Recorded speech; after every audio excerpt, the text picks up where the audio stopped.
Hello and welcome back everyone, we Weeb Online, and today I'm gonna continue the series What If Naruto Was Simped Over by Sakura Part 2. If you enjoyed this video, please give it a big thumbs up, and to watch more videos like this, subscribe to my channel and turn that bell notification on so you never miss an upload.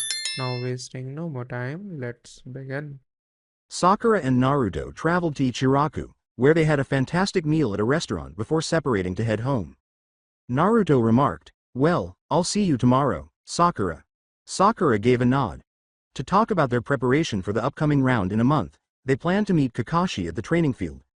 Sasuke and Naruto hadn't made up their minds yet, but Sakura had already chosen to train with Kurenai. Naturally, Naruto wanted to train under his own sensei. However, the issue of Sasuke remained. Would he join them for training? Naruto grinned at that, thinking that he might defeat Sasuke if they trained together. "Bye Naruto!" exclaimed Sakura. Then, not realizing that two figures were observing them, they set off. Orochimaru and Kabuto strolled through the Leaf Village's streets. While Orochimaru continued to assume the persona of a visiting Sound Village Jonin, Kabuto was dressed normally. That boy has a very positive attitude," Orochimaru wrote. "Perhaps it would have been easier to get Sasuke. Yes, he is quite cheery. But he does hold the demon fox within himself. Though his talent is severely lacking. A genius is always the best. Of course you are a genius yourself, Lord Orochimaru. I'm sure once you have him you can achieve the potential he would never have a chance to." "Yes," he hissed, licking his lips like a snake. "But I believe we need to give him a little extra push to steer him in the right direction. If you wouldn't mind spreading the word around our beloved home village?" In order to shake up some of the more narrow-minded villagers, he whispered his news. Naruto went to the training field the following day, where the rest of his team was gathered. As usual, Kakashi was late. This time, at least, it was only a few minutes rather than several hours. Kakashi said, "Morning team," to his genin. "Morning sensei," said Sakura. Naruto exclaimed, "Okay, it's time to start training." "HMPH. Sasuke agreed with a huff. Kakashi remarked, "Well, I'm glad to see you're all so eager. Alright. Well, I've come up with a plan for all of you. Sakura, as you requested, you'll go with Kurenai and learn more genjutsu. Sasuke, you'll be with me. I have an idea for a jutsu you could learn, but it will take a lot of hard work." Sasuke gave a silent nod. Exasperated, Naruto said, "What about me?" "Don't worry Naruto, I found someone I felt would make a good substitute sensei for you," Kakashi stated. Out of the surrounding trees, a figure suddenly leapt. He wore a blue mask over his head and wore dark glasses, indicating that he was a Jonin. Naruto stared in awe of him. He pointed and exclaimed, You're the pervert that fell for my harem jutsu," before he burst out laughing. "There's no way you're qualified to train me." The memory of their last encounter, when Naruto had temporarily assumed his role as Konohamaru's trainer, made Ebisu perspire. The sight of all the nude women Naruto had changed into had frozen him. Confused, Kakashi repeated, "Harem jutsu?" Sakura and Sasuke remembered his pitiful uses of it in the academy and looked at their teammate with shame. In their minds, it was an insult to ninja and women alike.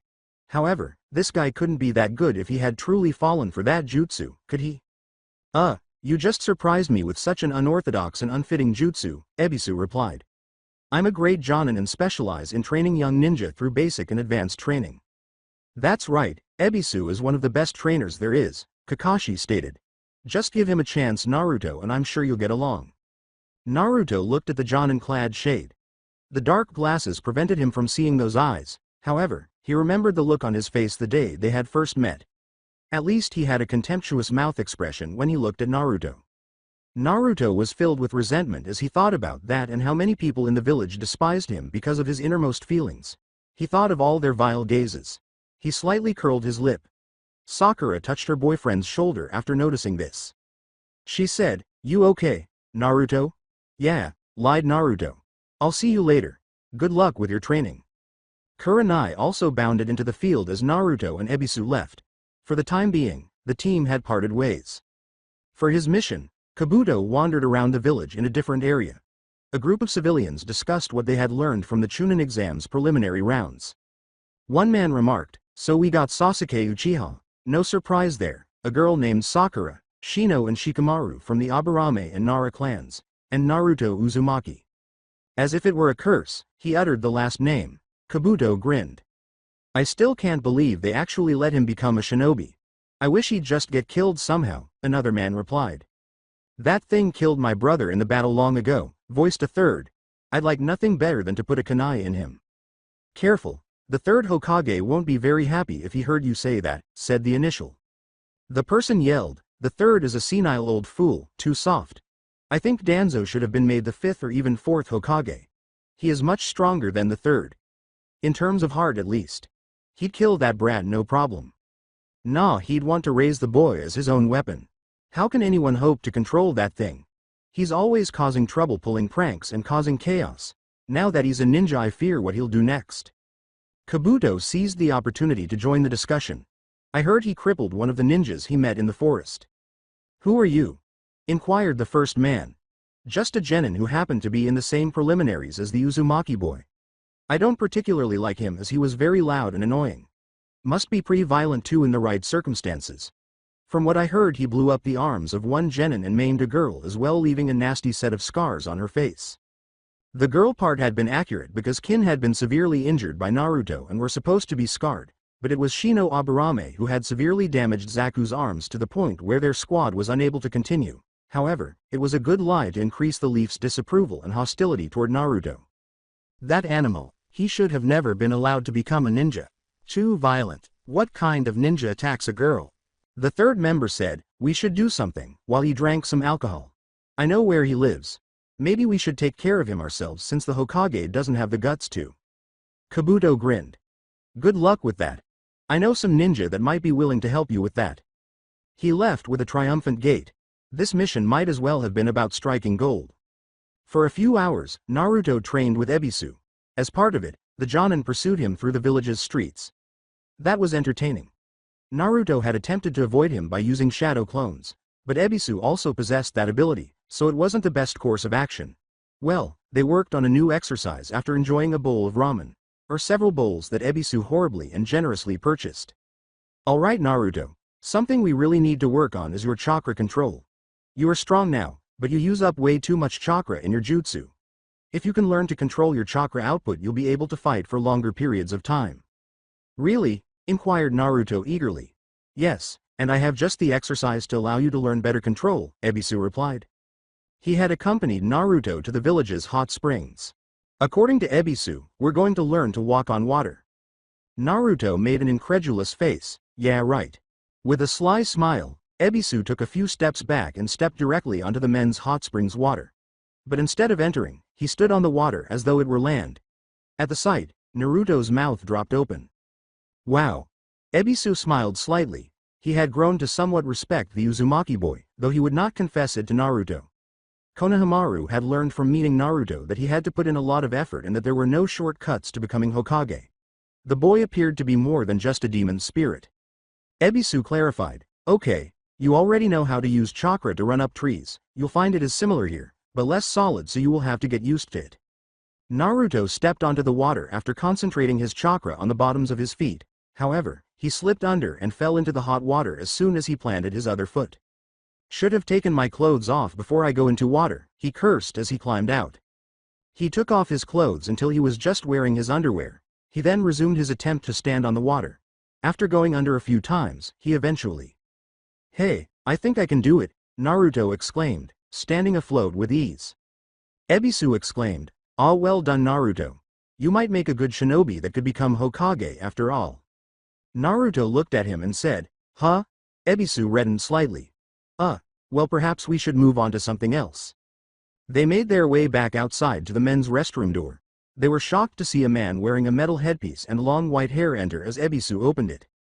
Ebisu cried out, Master Jiraiya, and bowed. Okay, none of that. Just get out of my way, I have some research to get into, said the elderly gentleman. Jiraiya stepped forward and turned to face Naruto, while Ebisu stood aside. Jiraiya said, hey, kid. Who are you? Naruto exclaimed. Me? Oh, I'm Naruto Uzumaki, the future Hokage? Believe it?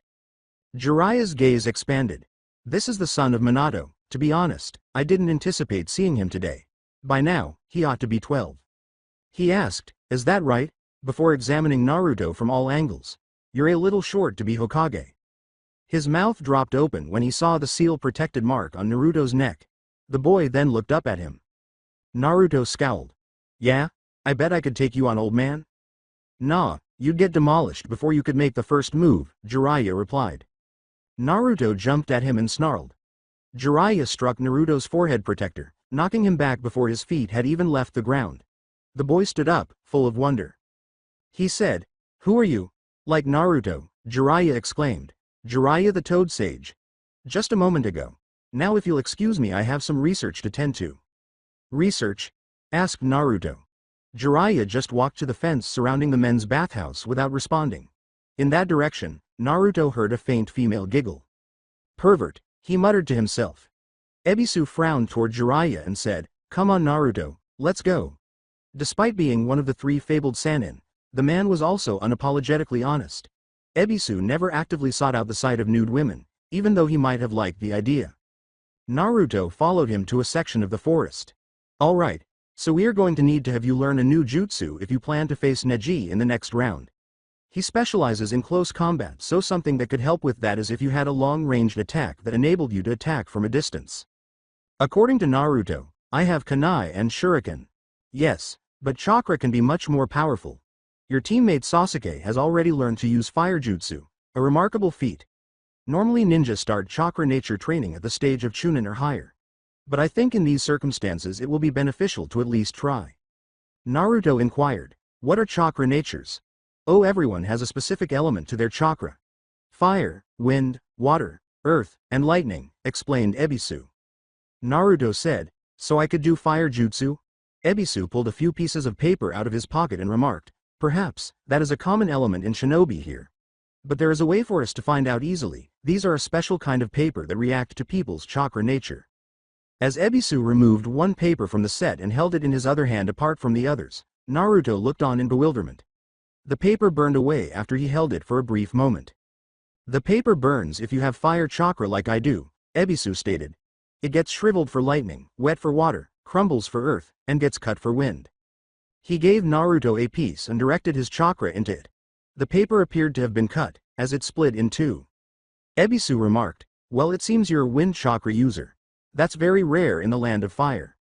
"Wow," Naruto exclaimed. "So what now?" Ebisu remarked, "Well, I don't have wind chakra, but I know someone who does. I'll see if I can speak to him about continuing your training tomorrow. That's probably enough for today." It was already becoming afternoon. Naruto made his way back into the community. He saw a number of bystanders staring at him with hatred as he did so. "Murderer. Demon." Naruto complained, yeah, I'm none of those things," and kept on moving. "I'm not some demon. I'm a kid. And one day I will be Hokage." He turned his head away from them. Naruto occasionally detested the villagers for their rejection of him and constant treatment of him like trash. The sun was beginning to set as he pressed on toward his house. He was unaware that he was being followed by a figure on the rooftops.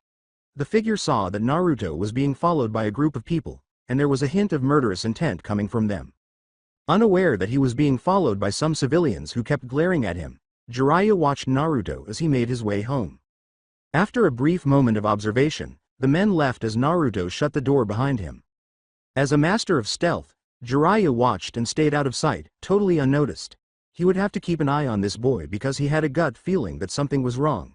He was able to inform the Hokage, but he had most likely neglected his responsibilities as Naruto's godfather more than once. After noticing the curse mark on Naruto's neck, he made the decision to watch him closely. For some reason, Orochimaru seemed interested in the boy. For several hours, he waited. Then there was movement at midnight. The same civilians arrived, but they wore black and had their hoods up. Jiraiya saw some ninja wearing masks, too, and his eyes narrowed. "Black Ops in Anbu?" The lead civilian questioned, "We ready to do this?" With a nod, the middle Anbu raised a hand to his sword. Time to slay a demon. They rushed toward the door, but Jiraiya was in front of it before they could reach it. The Sannin questioned, "You're not going to hurt a little child now, are you?" When one of the most well-known ninja appeared in front of the civilians and ninja, they both stopped. Anbu, the lead, shivered behind his mask. Of the Sannin, Jiraiya. Why is he in this place? Kabuto pondered. Everything could be ruined by this. Then Jiraiya exclaimed, "Go home. The Hokage doesn't need to know about this and you can all go back to living your lives quietly." The lead civilian said in an unreasonably violent tone, "And let that demon roam around our village as if nothing happened." He needs to pay for what he did years ago. Many of us lost family that day. When Jiraiya said, "What is not the boy's fault? He is the container for the demon, not the demon itself." Seeing no reason, the man shook his head. That monster has already hurt people and someone has to stop it. Like most of the others who wanted to overrun the Sannin, he charged at the door. 2 civilians ran away. Even though Kabuto was a skilled ninja, he was aware of his limited endurance. He needed to draw Naruto's attention and give him the impression that he had been targeted for murder by the villagers. In order to make Naruto even more hateful of the village, he had been sent to lead the irate citizens against him before saving him at the last minute. He glanced at a window that overlooked the house's main hall. I think that would work. Although it wouldn't be ideal, it might work if Naruto was attacked in some way. Kabuto threw a paper bomb at the window while holding a kunai knife. It damaged the furniture or whatever else was inside when it exploded as it broke through the glass. Kabuto smiled beneath his pilfered mask as Jiraiya turned to face the commotion. Jiraiya yelled, "Naruto," before eliminating the final man. Kabuto disappeared in a cloud of smoke after making a brief hand gesture. At the very least, this should enrage Naruto, who they could then channel toward the hidden leaf. In this village, Kabuto was still considered a ninja. For the time being, he could take advantage of that, make friends with Naruto, and possibly control him. He reappeared in a different location where he could temporarily be safe. He now had to inform Lord Orochimaru about the operation. Although it had largely failed, Kabuto had at least accomplished something. Naruto awoke with a start after hearing an explosion close by. Naruto's question was, "What's going on?" As he walked out to his living room, he noticed that everything was in disarray, as if a paper bomb had gone off. "What?" he exclaimed. "Is someone trying to kill me?" Before Naruto could notice him, Jiraiya had left. He led the assailants to the Hokage house and proceeded to the 3rd Hokage's chamber. When the Anbu saw him, they gave him permission. The words, "Sensei, wake up," came from Jiraiya. Hiruzen Sarutobi woke up when he gave the elderly man a little shake. The 3rd Hokage yawned and asked, "Jiraiya, what are you doing here at this time of night?" before turning to face Jiraiya's captives. Jiraiya informed him, "All of these men attempted to kill Naruto tonight." Hiruzen scowled. His guards from Anbu came in. "Take them to a cell. They will stand trial for attempted murder of a leaf shinobi." Anbu bowed and said, "Yes, Lord Third." They caught the criminals and disappeared. Orochimaru's question was, "So your attempt to have Naruto nearly die went awry, did it?" "Yes," replied Kabuto. Well, seeing as it was Jiraiya, I suppose there was no avoiding it. Still, you have thought of a good backup plan. Get close to the boy. Give him a little push in the right direction when you can. Slowly but surely we will win him over and destroy his dream of becoming Hokage. Feed the hatred so that he will abandon this place and come to us instead." According to Kabuto, yes, Lord Orochimaru, he walked out of the apartment that served as their base. The events of that night remained a mystery to Naruto. The knowledge that his living room had been blown up kept him awake at night. The 3rd Hokage arrived shortly after. The elderly man exclaimed, "Naruto, I heard what happened." "Who did this?" inquired Naruto. "A group of civilians. We've already arrested most of them who were involved." Naruto cracked his knuckles and gritted his teeth. "Let me at M, I'll teach them to mess with me." "No, Naruto. These acts were committed by those who hate you for being the vessel of the 9-tailed fox," said the 3rd. "If you attack them, you will only make the village more disdainful toward you." Naruto snarled, "I deserve some justice for this." "You will have it. They will all be put behind bars for arson and attempted murder. 10 years in prison if we can manage." Naruto looked down while glaring at him. "Fine. If that's what you think is best, old man. I still wish I could give them a few punches." "I now understand Sasuke's desire for at least retribution," Naruto pondered. "This fucking village." Naruto ignored those pessimistic ideas. One day, he would become Hokage and show them all. "Just try to get some sleep. I'll leave a pair of Anbu to guard you for the next few nights and cover the damage with the village funds." Naruto's financial worries were allayed by that. Naruto yawned and said, "Thanks, old man." He returned to his bed, but he was unable to fall asleep. He went to meet Ebisu-sensei by the bridge that crossed the river that ran through the leaf in the morning. Asuma Sarutobi, who was smoking a cigar, was with him. "Well, Naruto," exclaimed Asuma. Naruto said, "Asuma-sensei?" The ninja who was smoking smiled. "I heard from Ebisu that you have an affinity for the rare wind nature chakra. It so happens I also have that affinity. so I'll be taking over your training. Naruto questioned, what about your team though? Shikamaru is in the final rounds, right? Yeah, but he's too lazy to do any real training, Asuma replied. Says it's too much of a drag. So he's just doing things with his clan to perfect his shadow possession jutsu. Ino and Choji are both taking missions right now. Nothing too dangerous, so that leave me free to help train you. Maybe if you beat Shikamaru he'll have to start taking things a bit more seriously. Naruto smiled. Ebisu said, well later Naruto, and turned to leave. Naruto waved, bye Ebisu-sensei, thanks for the training, after calling out. Naruto and Asuma were left. Asuma pulled out 2 curved blades from his weapons and said, well, I guess I should tell you a little about how I used wind chakra myself. I usually channel them through my blades here. They're chakra blades, so you can channel chakra through them. He was given a chakra blade by Asuma, who also kept one for himself. Naruto saw a slight blue energy running along it after channeling some chakra through it. He questioned doubtfully, is there a point to adding chakra to something that can already cut? Asuma gestured to a pair of trees nearby and said, let's do a quick demonstration. I'll channel chakra through my blade and you just throw yours as is. Naruto threw an unaugmented knife at the tree that was stuck in after they had done so. But before settling firmly in the next tree, Asuma sliced right through the first one and then another in its path. Naruto cried out, wow, it went through 2 trees. It would have gone even further if I had added more chakra. Even stone would have been cut through, Asuma stated. Whoa! Exclaimed Naruto. I've got to get some blades like that. There is a smith not far from here where I got my blades, Asuma stated. It may be a bit expensive but I'm sure he can make or sell you a weapon or set of weapons that should do. He escorted Naruto the smith beyond Leaf Village. On the walls were numerous blades of various kinds, including swords, shuriken, and kunai.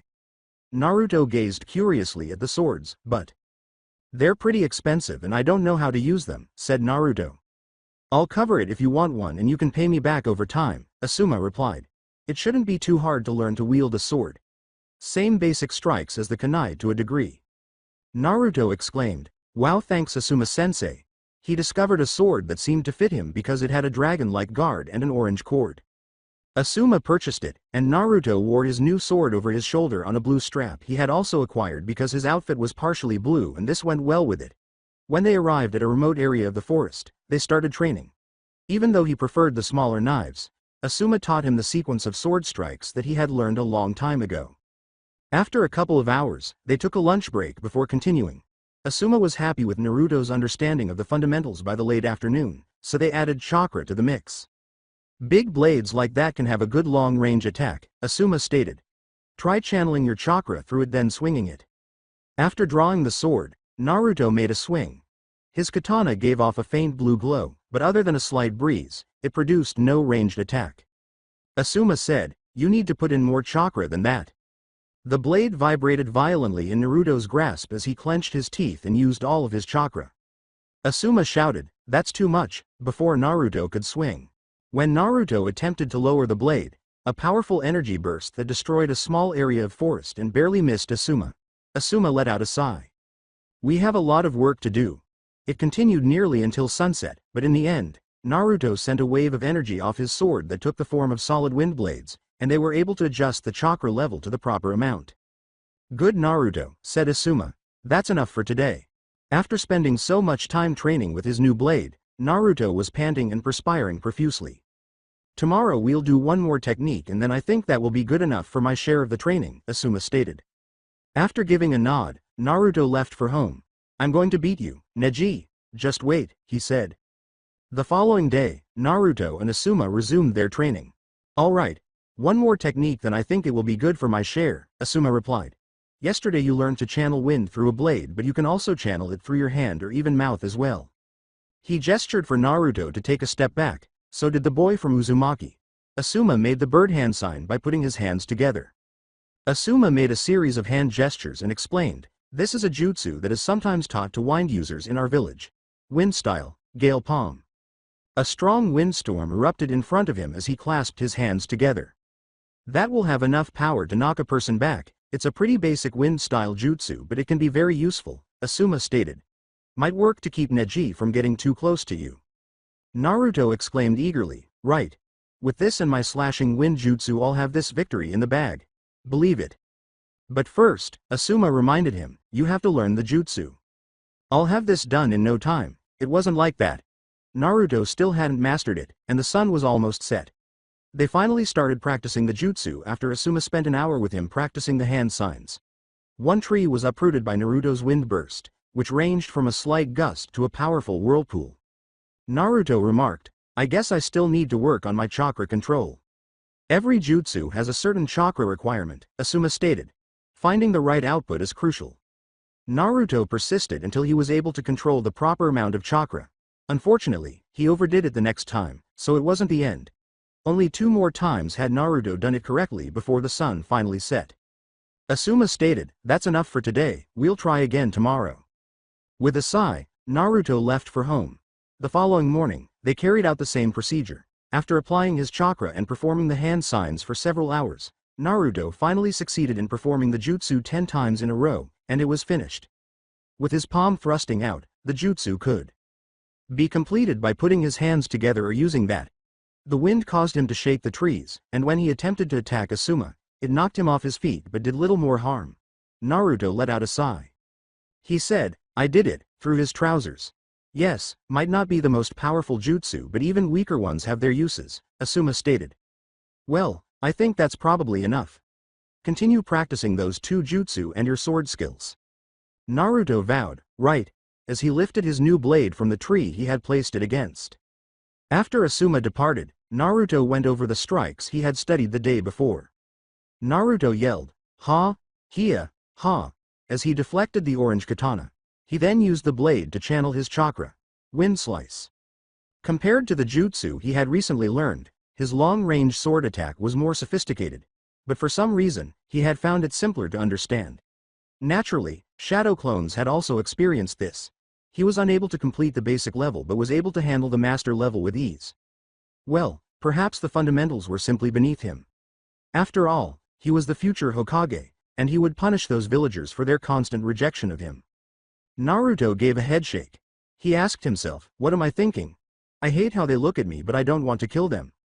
However, he knew in his heart that wasn't totally accurate. He did harbor resentment toward the villagers for rejecting him, and on multiple occasions, he considered killing some of them. Not long after the attack on his home, he had experienced that desire once more. His words were, I'll prove them wrong. Something told him that they would never accept him, but there was some skepticism.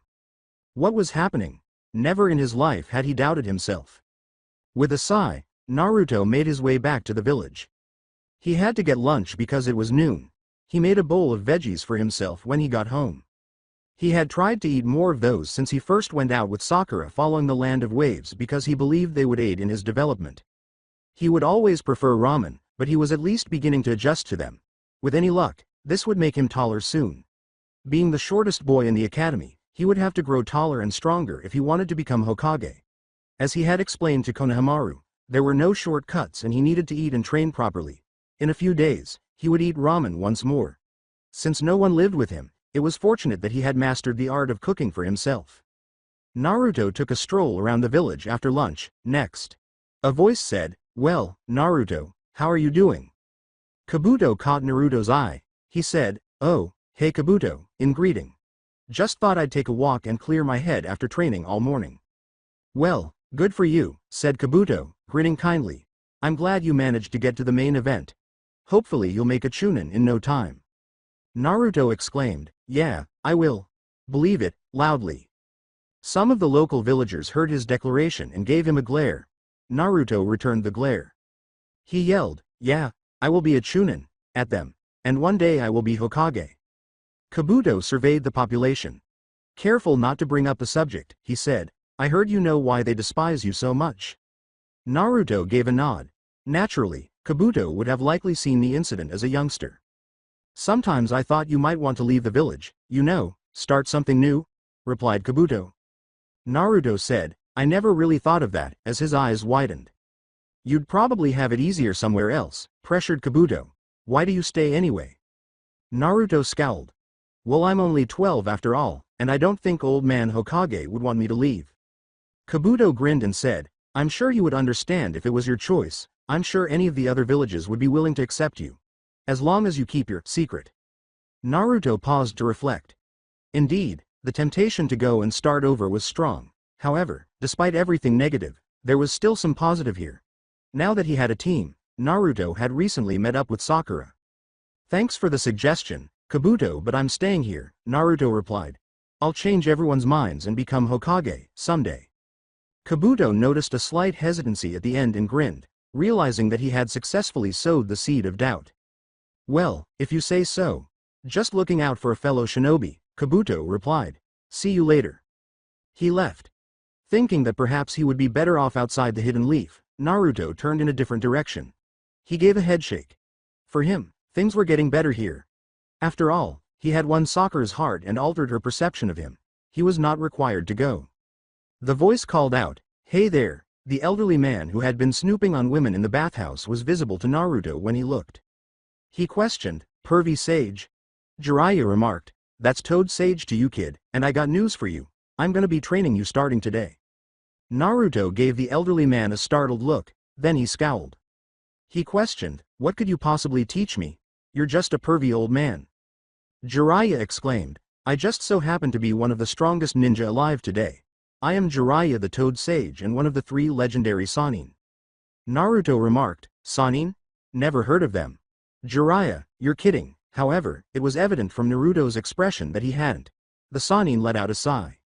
"Well, I'm gonna show you a jutsu that can allow you to get a little extra help if you need it. You probably have a fighting chance against that Hyuga kid now with your new wind techniques and sword, but you never know," Jiraiya replied. "I'm gonna teach how to, wait for it, summon toads." Although Naruto's eyes widened in surprise, he scowled once more. "Why would I want to summon toads? What good could they do? These are not just your typical river toads, kid. These are big toads." Then he touched the ground. Summoning jutsu. A tiny puff of smoke appeared with a pop, and a diagram of some kind appeared on the ground. Naruto recoiled in shock. After the smoke cleared, he noticed a large toad, a man's size, standing on his hands and knees in front of him. It was even carrying a big sword. "Whoa!" cried Naruto. "That is cool, I'll take it." Jiraiya grinned. He guided Naruto to a forest clearing and produced a sizable scroll. "This is the contract that allows people to summon toads. You have to sign it before you can summon toads," said the man. Using the supplied pen, Naruto signed the contract. "The easy part is done," Jiraiya remarked. "Now to actually perform the technique." Naruto grinned and exclaimed, "No sweat. I managed to learn these new winjutsu quick. I'll have this one done in no time too." However, he was mistaken. The next round of the Chunin exams was just 4 days away after 3 weeks had passed. Naruto screamed in frustration, why is it so hard?" For the 50th time or so, Jiraiya reminded him, "This is much more advanced than anything you've ever had to do until now. You need to put a lot more chakra into it. Dig deep into your reserves. I believe you have another source of chakra that you can call upon?" Naruto was well versed in his subject. The red chakra of the 9-tailed fox. When Sakura was burned by the chakra, he recalled meeting the fox on the bridge. Naruto remarked, "I don't want to have to rely on that, it hurt Sakura." Jiraiya's words, "The chakra hurt your friend, not you. It is up to you to be able to control it. With power comes responsibility, and the Leaf Village could need it one day if it hopes to survive whether they know it or not." Naruto examined the man and saw nothing wrong with his logic. One day, he might need this power once more. Without it, he couldn't have defeated Haku. With a, "Okay, I guess I have to try," Naruto said. Jiraiya questioned in surprise, "You know how to call upon it now?"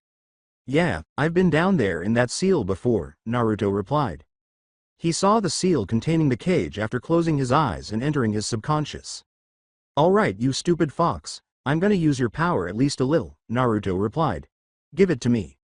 Naruto noticed a red flash and the demon's fangs flashed in a broad smile.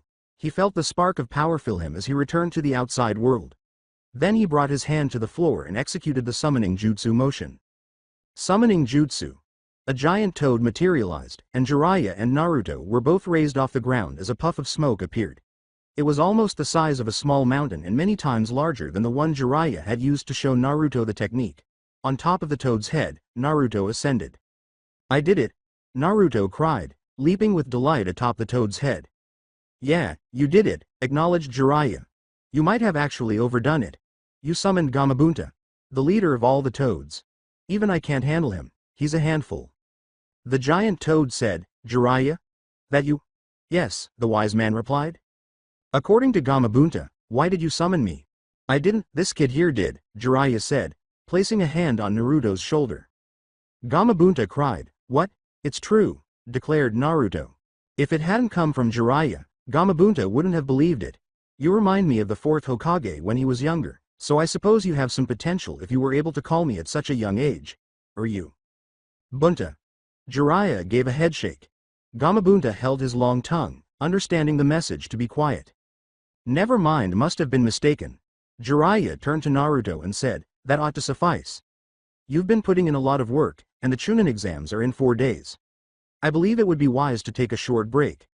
Go over your newly acquired sword and jutsu techniques. Naruto grinned as he considered hurling air slashes at his adversary. Neji may have been a ninja in this village, but he had bullied Hinata, which made him worse in Naruto's eyes than Sasuke. At least he had developed a bond with his Uchiha rival. He would have to see how strong they were compared to each other now. But he felt a little pain as his thoughts returned to a certain pink-haired girl, Sakura, whom he hadn't seen since their team had divided up to concentrate on their training. Perhaps now is the time to change that. He made his way to Sakura's house in the village, knocked on the door, and hoped Sakura would answer, but instead it was her mother, Mebuki Haruno, who saw Naruto and shifted uneasily. Hello, is Sakura at home? Naruto inquired courteously. No, she isn't. Mebuki spoke hastily. Mom? At the door, who is it? Sakura's voice asked from behind as she came into view. Naruto, hello. The realization that Sakura's mother had lied to him made Naruto feel disappointed, but it was short-lived because he saw his girlfriend smiling and blushing as she looked back at him. Sakura must not like him, like many of the villagers, and he would have to change her mind just as he would change the minds of the others. Hey! Naruto returned the greeting. Sakura went outside and embraced him, saying, it's been a long time. I understand. Have you learned any new jutsu? Naruto asked, blushing deeply as he gave the hug back. Kurenai-sensei has taught me a lot of new genjutsu, Sakura said, nodding. When did you get a sword? She asked, noticing the new weapon when she felt something on his back. Just after we started training, I've been learning to use it, as well wind-style jutsu, and I can control my chakra better now so I don't use too much, Naruto stated. Sakura grinned and said, well done. Sasuke is probably progressing at the same rate. We'll see, Naruto grinned and said, now let's see how well we compare. Sakura laughed. You and your competition, however, I have a strong suspicion that you will eventually surpass Sasuke in skill. Naruto grinned at her and said, yes, I will one day be the Hokage. He was less excited about the idea, as if a piece of his heart had simply left that dream. The recent assassination attempt also came to mind, along with the image of all the villagers staring at him with hatred for a crime he had not committed. The change was so slight that Sakura was unaware of it. So, have you completed your training? I've been practicing taijutsu with Ino since I completed mine with Kurenai approximately a week ago. Naruto remarked, yeah, I just finished learning one last technique today. Would you like to go out if you're free? It's been a long time since our last date, hasn't it? Sakura said, nodding. I believe you actually have some chores to do, Sakura, her mom protested. No, this morning I finished all of my chores. Sakura squinted at her mother and protested. Sakura knew she would need to talk to a mother, so she hadn't exactly told Mebuki that she'd gotten together with Naruto because she was worried about her mother's reaction. With a sigh, she turned to face Naruto and said, how about you come inside? It would be wise for us to talk with my parents together. Reluctantly, Mebuki followed her as she led Naruto inside. Her husband Kazashi was already in the living room, reading a magazine, when he looked up to see Naruto with his wife and daughter. They sat down on 2 sofas, Sakura and Naruto on one, and her parents on the other, facing each other. As Sakura started, okay, Mom, Dad, she said, I know you know what's inside Naruto. They trembled because they had witnessed the Nine Tails attack when Sakura was a baby, but she was obviously too young to recall it. Kazashi, a genin, had assisted in attempting to escort citizens to safety, but was told to stay back because dealing with the Nine Tails was well beyond his capabilities. Are you aware? Startled, Mebuki inquired. Sakura said, he told me everything, including the details of the Nine Tails attack that occurred 12 years prior. How it was implanted in him and why nearly every villager despises him. He's not the fox, though, he is merely its container. However, he might still pose a threat. If he loses control of the power, who knows what might occur? Mebuki made an effort to argue. I've seen him make use of that ability. He saved my life, Sakura retorted. Sasuke's, too. We should not have had to deal with ninja when we were in the land of waves. We were saved there by Naruto's Nine Tails power. For fear of proving otherwise to her parents, or at least to her mother, she kept quiet about how the chakra had burned her hands. Her father seemed less prejudiced because he remained silent. He is a decent individual, Sakura remarked. Yeah, a little silly and annoying, but I used to hate him. However, I now recognize him for who he truly is. A powerful, kind, and upbeat ninja. Before I could even think for myself, you turned me against him, and you didn't even bother to find out who he was. As her daughter's words sank in, Kazashi felt a wave of shame. Her parents were silent, and they had both seen Naruto around the village on multiple occasions when he was a child, but they had treated him with contempt or indifference. You're right, Sakura, sighed Kazashi, we didn't give him a chance. He only keeps the demon imprisoned, he is not the demon itself. Mebuki, who was more obstinate than her husband but equally impacted by Sakura's argument, scowled but remained silent. Thank you for keeping my daughter safe, Kazashi said, turning to face Naruto. I apologize for not spending more time getting to know you before passing judgment. That's okay, Naruto said, trying to maintain a grin. Kazashi remarked, given that you're seeing my daughter, I hope we'll be able to do so in the future. I think we'll both be there to watch you and her in the Chunin exams. Good luck with that. Naruto said, thank you, Haruno-sensei, in an attempt to be courteous. Kazashi laughed and said, Mr. Haruno alone will do for the time being. Don't call me Sensei Naruto. Personally, I'm not even Chunin. What? Naruto didn't want to mess with Sakura's parents, so he forced himself not to laugh at the fact that a man Sakura's father's age hadn't been able to rise above the lowest ninja rank. I suppose it's okay for you two to go out and spend some time together, Mebuki sighed. Good day. Sakura grinned, realizing that she had made some headway in getting her mother to let her see Naruto. Get moving. Let's get some ramen, she said, taking his hand. The thought of his favorite food made Naruto smile. I haven't had any in a week, so this is great. I've been making an effort to eat more healthily as you advised. Sakura noticed something when she looked at him. You seem to have grown a bit taller, that made Naruto chuckle. After eating ramen together, Naruto and Sakura made the decision to train together since they had already finished training with their substitute sensei, or, in Naruto's case, several substitute senseis. Sakura said, okay, so I don't suppose you know how to dispel genjutsu? After they reached their former training area. Dispel? Naruto asked again, perplexed. She inquired, how to stop it from affecting you? No, he said. She smiled and added, should I share that with you then or keep the secret to myself? When Naruto said, hey come on show it to me, she laughed, maybe if you can catch me. Naruto pursued her as she leapt into the trees. After his girlfriend, who improved her physical conditioning with Karinia in addition to practicing genjutsu, jumped across the branches. Given that Jonin required a variety of skills to survive in combat, her substitute sensei did possess some respectable taijutsu skills, despite her specialization in illusion creation. Sakura's strength and reflexes were possibly twice as sharp as they had been previously due to her rigorous training. For a while, she was able to outlast Naruto, but after a few minutes, she started to tire, and he quickly caught up, putting his arms around her waist. Gotcha! Exclaimed Naruto triumphantly. Regretfully, he grabbed her just as she was about to jump. She didn't make it to the next branch because his weight pulled her down as she went. With a shout, they both fell to the ground. Whoa! Cried Naruto. Sakura screamed, ah, while turning to the floor. Naruto turned with his back to the ground out of instinct. He would have fallen on top of Sakura if he hadn't taken that action. If that occurred, she could picture him slapping her head. You fool, Naruto. You're so foolish. That concludes our work. If he landed on top of her, he pictured what she would say. Fortunately, though, it was his quick maneuver that got him landed. They both grunted as they struck the floor.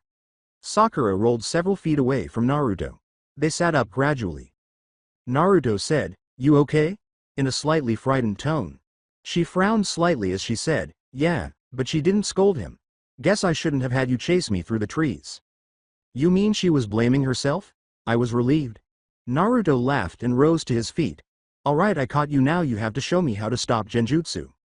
Using a technique that almost any ninja could perform, she had him put his hands together and expel chakra from his body. Although a release was more effective, She thought this would be more in line with his style because it required more chakra control.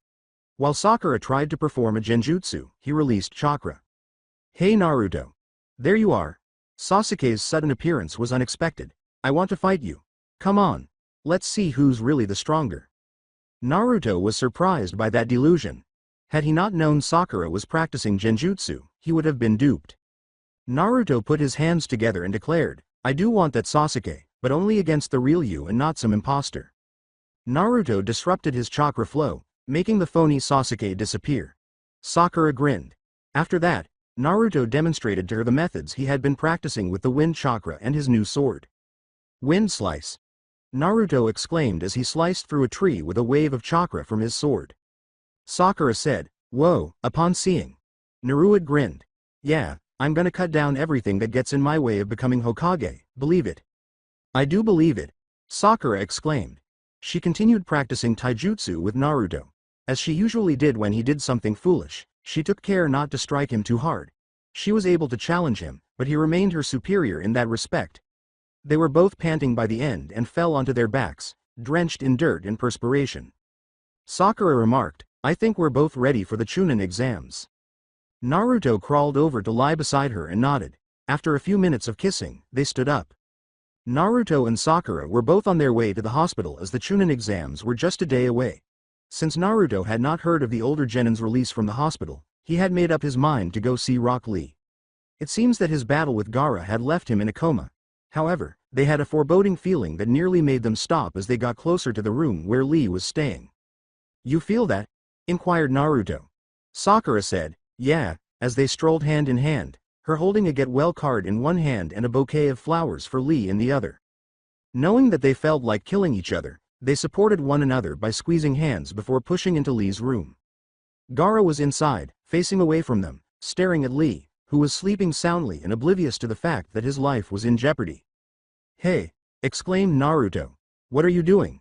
Without looking at them, Gaara asked, what does it look like I'm doing? I'm killing him. For a moment, Naruto and Sakura's hold on one another tightened with dread. After that, they released their hold. And Sakura threw the flowers she had picked aside. As they gazed at Gaara, they both assumed combat positions. Since ninjas were not permitted to carry weapons to the hospital unless they were required to protect a potentially vulnerable person, Naruto left his sword at home and didn't anticipate needing to use it. According to Naruto, we won't let you do that. No, we won't, admitted Sakura. Leave, or die with him, Gaara said dispassionately. They felt their spines tingle at those words. Gaara had such faith in his skills, as though he had no chance of losing. That confidence was probably warranted based on what they had observed in the preliminary stages. His sand could attack and protected him on its own. Lee was in this condition because it had been able to crush several parts of his body. Now, unless they could locate a medical ninja who could heal him, his dream of becoming a shinobi was all but over. Unable to hide the terror in her voice, Sakura tried to reason with him, asking, why do you want to kill him anyway? What did he ever do to you? Gaara said, he's done nothing to me. I just want to kill him is all, and then he turned to face them, smiling maniacally. When I take the life of another person, it makes me feel alive. It proves my existence. It is my purpose in life to kill those that are worthy, and he certainly was. Sakura and Naruto both froze, staring at him in disbelief at this. How did anyone get into this situation? Gaara told them his story as though he could read their thoughts. When I was in my mother's womb, my father, the fourth cage, put a monster inside me to make me strong. The birth killed me, and when I could walk, I was feared by everyone. I was alone, but I embraced this one day, the day I took my first life. I learned the thrill of killing, and it became my one joy in life. When Sakura and Naruto heard this, their eyes widened. He has one in him, then? Naruto pondered. I love only myself, I fight for only myself, Gaara added. That is true strength.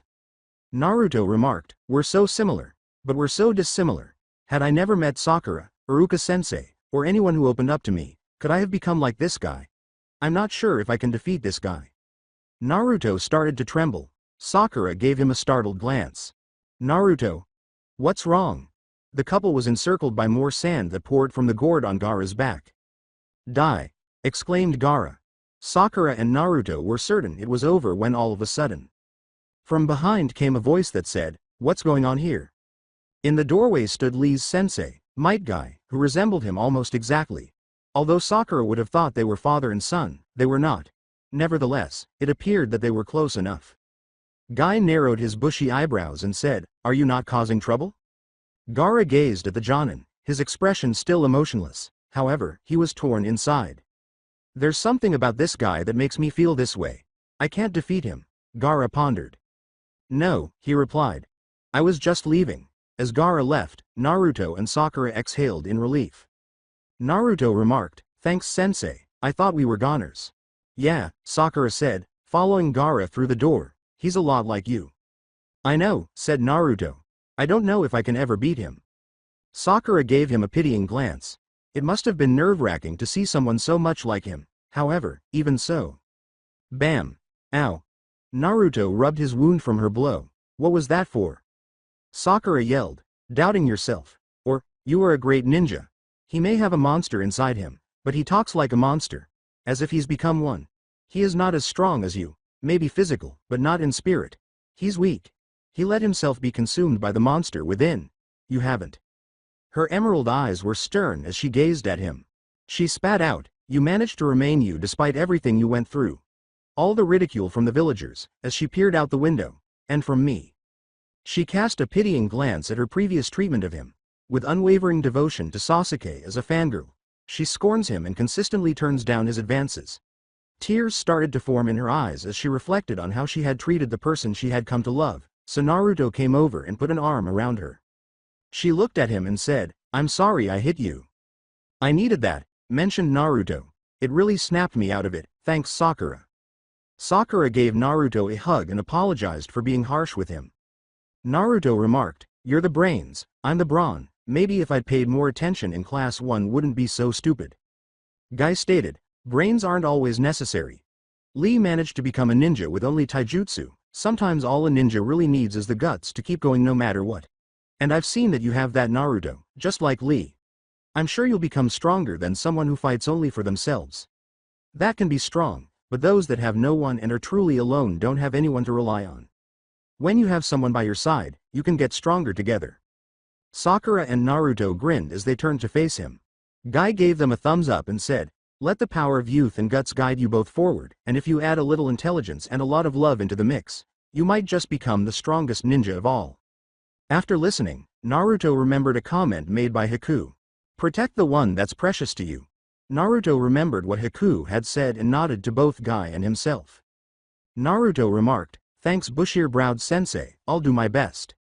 Sakura said, "So will I," and then she turned to face Lee. "What about Lee?" "I'll make sure he's under guard," Guy informed him. "Can't have him unprotected right now with someone possibly after him. In the meantime, you two should probably your rest if you've been training hard." The Chunin exams were tomorrow, and he was correct. Sakura and Naruto were both sure they could prevail. Additionally, "We should be seeing Sasuke and Kakashi-sensei tomorrow," Sakura stated. "Can't believe we've all spent a month apart." "I know," said Naruto. "Well, I guess you'll probably be heading home now?" "Yeah, I'll see you tomorrow. Love you," Sakura said, planting a kiss on his cheek. "Love you too," Naruto said, planting a kiss on her scalp. After splitting up, the ninja couple went to their separate residences. It was a big day tomorrow. Naruto took it easy at home because he needed to regain his strength for tomorrow's fight with Neji. He got up, packed his ninja gear, and ate breakfast after waking up. He met her on the way to Sakura's house. He said, "Good morning, Sakura," as he always did. She said, "Good morning, Naruto," in the same way. After sharing a kiss, they started to walk hand in hand. Naruto remarked, "It's been a crazy few months, huh?" "Yeah," she said. "Feels like it's been longer than that. Like a year or something, but it's been more exciting than I could have imagined." He gave a nod. "At least aside from the lame D-rank missions." She laughed, and then her face changed to one of contemplation. "Well, we still got some time before we really need to head to the stadium." "Yeah," Naruto pondered for a while. "Why don't we go to the training field? Just a trip down memory lane, you know?" She understood the sentiment and nodded. They were shocked to discover that they weren't the only ones at the training field where they would formally become Team 7. There was a certain girl with raven hair. They recognized her even though she had her back to them and was wearing a light blue jacket rather than her typical tan one. "Hinata?" inquired Naruto. She glanced over her shoulder and jumped. With a startled, "Oh, Naruto, Sakura," she timidly hid behind one of the nearby pillars. "So, why are you here?" We came to check out this training field. This is actually the spot we both became genin." "So," said Naruto. "Oh," Hinata comprehended. "But the next round of the Chunin exams are coming and you're first up, Naruto, then you, Sakura." Sakura remarked, "We still have time, so why are you here?" Hinata stated, "I'm waiting for Kiba. My father wasn't too pleased with me losing to you in the preliminaries." Sakura looked at her remorsefully. "Surely he wouldn't be too hard on you?" Hinata winced. "He's always thought of me as a failure. That I'm too kind and weak to be a capable shinobi and heiress to the clan." Both of their mouths dropped open. Sakura exclaimed, "Hinata, you're a great ninja." Hinata bemoaned, "Not as good as Neji, or even my little sister. I couldn't even beat you, Sakura." Sakura tightened her jaw. "You would have if you'd gone close enough. I knew your clan used close combat jutsu, so I kept my distance and then blinded you to get an opening. It could have gone either way, I'm sure." Hinata simply lowered her gaze. In Sakura's words, "You are not weak, Hinata, I just outsmarted you." Naruto smiled and said, "Yeah," but then he appeared unsure. "Hey, Neji is your cousin, right?" He went on after she gave him a nod. "So is he really strong?" She gave another nod. "Yes, but you could still win." "Yeah," he said, laughing. "I'm strong too after all." "Are you reconsidering?" Sakura inquired. "What is up with you? The Naruto I know would never run away." Naruto exclaimed, "I'm scared, okay." Sakura let out a sigh. Naruto became frightened as well. "Well, we all get scared sooner or later. No matter how strong we are, there is always someone that can be stronger. You just have to try your best." You made a vow to beat Neji for his insult to Hinata.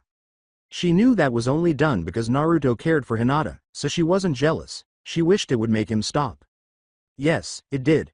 When he said, "Thanks, Sakura, I feel better now. Let's do this." She took his hand once more and nodded before turning to face a rustling noise behind her. Sakura cried out, "Here comes Kiba." Soon after, the dog user joined them, grinning toothily at Hinata. "I'm here, Hinata." Her words were, "Hello, Kiba." Then Kiba saw their other friends. "Oh, Naruto, Sakura. Good luck out there, but I'll beat you next time, Naruto." Naruto grinned. "Not if I can help it." Naruto and Sakura joined the fighters in the arena after they all made their way to the stadium on foot. For the fans seated next to each other, Kiba and Hinata both went up into the stands. Sakura and Naruto glanced around and saw Shino, Kankuro, Tamari, Shikamaru, and their opponents Neji and Oboro. And there was Gaara, with his icy eyes displaying just as much hate as ever. But there was a missing person. Naruto asked, "Hey, where's Sasuke?" With "I don't know," Sakura replied. "It's not like him to be late. Don't tell me Kakashi-sensei is teaching him to be bad at being in time." Since the proctor they saw was different from the one who had been there the previous time, they were powerless to stop it. What had become of the last proctor? The new one spoke to them. "All combatants besides the first two, please make your way up to the stands until your match begins. Naruto Uzumaki, Neji Hyuga, you two are first up, so you stay down here." He was followed to the center by Naruto and Neji. Running up behind him, Sakura took hold of his hand. She said, "Good luck, Naruto," and he gave her a quick glance before planting a kiss on her cheek. "Thanks, Sakura," Naruto wrote. Naruto turned to face his opponent as she ran off to join the others in the stands. Neji gave him a sly smile. After that, Genma, the proctor, spoke. "The rules are simple. They are, well, there are no rules. A ninja is allowed to use whatever tools and jutsu they have at their disposal. The match will continue until one or both shinobi are either unable to continue fighting, or die." For a moment, the words lingered in the air. Naruto was aware of the dangers associated with being a ninja. He had witnessed Zabuza and Haku, who were both extremely powerful, fall in the land of waves. By now, he had also faced a number of dangerous adversaries and experienced some near misses. He had even come dangerously close to killing some of the sound ninja who had attacked his group. However, after reflecting on that, he felt remorse for coming close. At the very least, he wanted to bring Neji down from his high horse, if not kill him. The older Hyuga boy gave him a look. "Well, you got anything to say to me?" Naruto gave him a fierce look. "Just that I'm gonna beat you and prove that I'm not a failure." Neji laughed. "Begin!" exclaimed Genma. Without yet brandishing his sword, Naruto charged in. The first match between Naruto and Neji was about to start, and the third Hokage, Hiruzen Sarutobi, was up in the stands watching. The father of the three sand ninja genin competing in today's matches, the Kazekage, who was also the leader of the village hidden in the sand, then showed up. The greeting was, "Welcome Lord Kazekage," said Hiruzen. To the Kazekage, "Thank you Lord Hokage." The Kazekage wore a robe, just like the Hokage. However, his hat was blue instead of red, and it featured his village's emblem. Additionally, he didn't reveal his face, just his eyes. Hiruzen failed to consider it. He had no idea, however, that this was Orochimaru in disguise rather than the Kazekage. He had put on his robes after killing the real Kazekage. He would watch Naruto fight for the time being. Then, using Gaara and the other sound ninja as his pawns, Sasuke would make his move when his match came around. Neji's chest was the target of Naruto's fist, but the Hyuga deflected it with ease. Then he struck Naruto's chest with his palm, but Naruto jumped back out of range.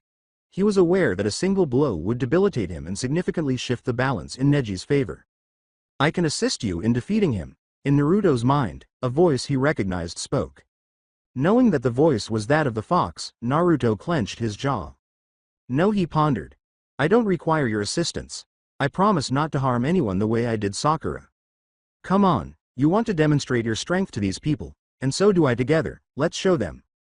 Naruto looked back up at the audience. He noticed that a large number of the villagers were staring down at him with contempt, which had seemed to be growing lately. He also recalled the assault on his home. He glared up at them out of a sense of hatred before returning his focus to Neji. And the other boy said, "What's the matter? Looking up at someone you hate?" Naruto gave him a fierce look. "What is your deal anyway? Why are you so bad to Hinata?" With a scowl, Neji left his fighting stance and told Naruto his tale. "She is a failure, and she tries futilely to change that. A person's limitations are set. You think you can become Hokage by hard work and training? It's absurd. Of the hundreds of shinobi that live in this village, think how few ever become Hokage. They were born, destined, from the moment they entered this world. Blessed with immense gifts like my clan was with our Byakugan. Hinata was born into the main family, the firstborn. I was born a year before. My father was the twin of Lady Hinata's father, Lord Heishi. As per our clan's custom, those that are born second of the patriarch are known as the branch family. When the lawful heir turns the age of 3, we of the branch family are branded with a mark. A curse mark." He took off his headband, revealing a green image on Naruto's forehead. "I shall bear this curse mark till the day I die. When that happens, my Byakugan will be sealed. It's our job as the branch family to protect the main family. My father was ordered to die for Lady Hinata's father. When she was young, not long after I was branded, a ninja ambassador visiting from the village in the clouds attempted to abduct her while discussing peace-making with the Hokage. Lord Heishi discovered this and killed the kidnapper. But the hidden cloud demanded his life, so they could have what they had tried to abduct her for. The eyes of our clan, the Byakugan. Knowing this, my uncle ordered my father to go and die in his stead. She is part of the branch family, so I hate her for that. But I also despise her for being a failure of a proud clan." Naruto tightened his jaw. "That's not a good reason to hate her. If she weren't such a failure, but a prodigy like myself, she might have been able to defend herself, then my father might still be alive." Neji yelled. "It makes me sick that she keeps trying to be something she can't. She should just give up being a shinobi, and should you? How you managed to become a genin I'll never know." Then Naruto yelled, "You want to know? I was dead last in the academy. There was always a jutsu on the test I just couldn't get. You know what it was? Shadow clones." Neji's gaze expanded. "But that's," Naruto exclaimed. "Yeah, my best jutsu now." Neji grunted in surprise. "So you can improve yourself if you try hard enough," said Naruto. Someone in the stands yelled, "Hey, are you guys gonna talk all day? We came here for a fight." "Kill him!" exclaimed another. Although it was unclear if that was intended for Naruto or Neji, Naruto sensed that it was aimed at him. He glared back at Neji, growling a little. "I think we've kept them waiting long enough." Neji paused as Naruto's own story appended his ideas and convictions. Nevertheless, he nodded and agreed with him. Neji exclaimed, "Let us end this." Naruto sealed his hands as usual. Shadow clone jutsu. Around him, dozens of clones materialized. In order to keep his opponent from identifying which of them was the real Naruto, he dispersed his chakra evenly. The sword on their backs was then drawn by each shadow clone. They rushed toward him. Neji sidestepped the attacks by dodging and flipping. Then, when a large number of clones were nearby, he spun and used the secret method he had been honing. Chakra manifested as a dazzling orb that whirled and struck the clones, making them vanish. Rotation! Exclaimed Neji. He had learned a technique that was typically employed by the main family. It could fend off nearly any assault. More and more of Naruto's clones fell as he kept rotating. However, as the final clone vanished, the real Naruto leapt out of range. Wind Slice. His blade sent a slash of wind. When Neji saw Naruto, he concentrated his chakra on his arms to shield himself from the blade. His knees dug into the ground, but the force of Naruto's attack still pushed him back. He struggled to deflect the blow so that it went off to the side and didn't cause him any serious injuries. His wrists were still stinging, though, and when he looked down, he saw that they were both covered in blood. Neji had to dodge and turn away from the subsequent barrage of blows as Naruto raised his sword once more. He got closer to Naruto and then delivered the series of blows that would put an end to this for the younger genin. Neji exclaimed, 8 trigrams, 64 palms, and launched an assault that doubled in speed with each barrage. 2 palms, 4 palms, 8 palms, 16 palms, 32 palms, 64 palms. He completed his enormous barrage of palm strikes in a blur of movement, knocking Naruto to the ground with his sword clattering as it struck. A little blood was knocked out by the blonde. Hinata, Sakura, and many others cast worried glances down. Neji was able to grin. The bewilderment he had experienced earlier subsided a little. You may have managed to somehow succeed in the jutsu you had the most difficulty with, but you are still a failure. Those with talent will always succeed over those without. Picking up his sword, Naruto grunted and forced himself to stand. He gasped. Neji remarked, "You're lucky to still be standing, but it's over. You can't win. I've blocked off all your chakra points. You can't use any jutsu, and I've trained to block swords as well. Give up." "Never," said Naruto. "I am Naruto Uzumaki, and I don't give up or run away. I will defeat you." Without his chakra, Naruto knew it was easier said than done, but the voice was still audible to him. "Make use of my power." In his mind, the fox said, "It's your only opportunity." Naruto knew he had no other choice, but he would have preferred an alternative. Shutting his eyes, he entered his subconscious. "Okay. Oh," he said. "Don't force me to harm anyone else, though. Here, you are in no position to haggle." Red chakra glowed as the fox gave a menacing response. To summon the chakra, Naruto clasped his hands together. Thinking he had won, Neji exclaimed, "It's useless," before turning to Gemma. "Proctor, call the match, it's over." Genma took a step forward to do so, but Naruto shouted as the chakra gradually emerged. Neji's eyes widened once more as the dirt swirled around his feet. "What?" he cried out. It was a tremendous power, so strong that suddenly the air was heavy with wind. "Amazing. Bending power." Neji pondered. "What is that type of chakra? Or does chakra exist at all?" Naruto moved, leaving no time for a response. Neji saw him from above and hurled his shuriken, but Naruto managed to dodge them in time. His speed had increased. This sudden change in circumstances left Neji completely perplexed. Then Naruto was on him, slashing with his sword, which was also charged with the weird red chakra, or whatever it was. Neji waited a while before Naruto spoke. With a feral-looking grin and teeth that had turned to fangs, the boy asked, "What's the matter? Running from a failure?" "I don't know what you are, but this is not a normal ability," Neji replied. He invoked his rotation once more and encircled himself with a layer of chakra. No more fists, he even pulled out his kunai. He couldn't afford to play around because things had gotten bad. "Let's end this once and for all." They fought a few times after Naruto lunged at him. Blue and orange chakras are in opposition to each other. Before they clashed in the middle, they were seen all over the arena. For a moment it was unclear who would come out on top. Then, without anyone noticing, something occurred. Naruto had a glowing curse mark on the back of his neck. As the battle went on, he had unintentionally begun using its power in addition to the 9 tails.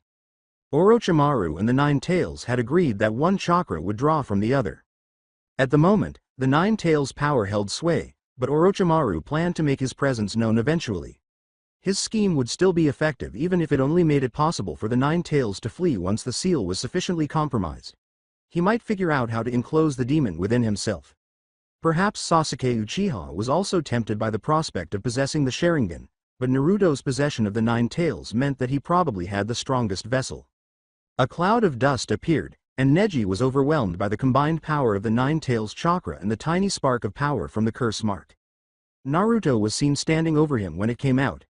As the chakra cloak lifted, Naruto turned to face Neji. He lowered his sword to his opponent's throat, leaving Neji defenseless as his eyes widened once more, this time with true fear.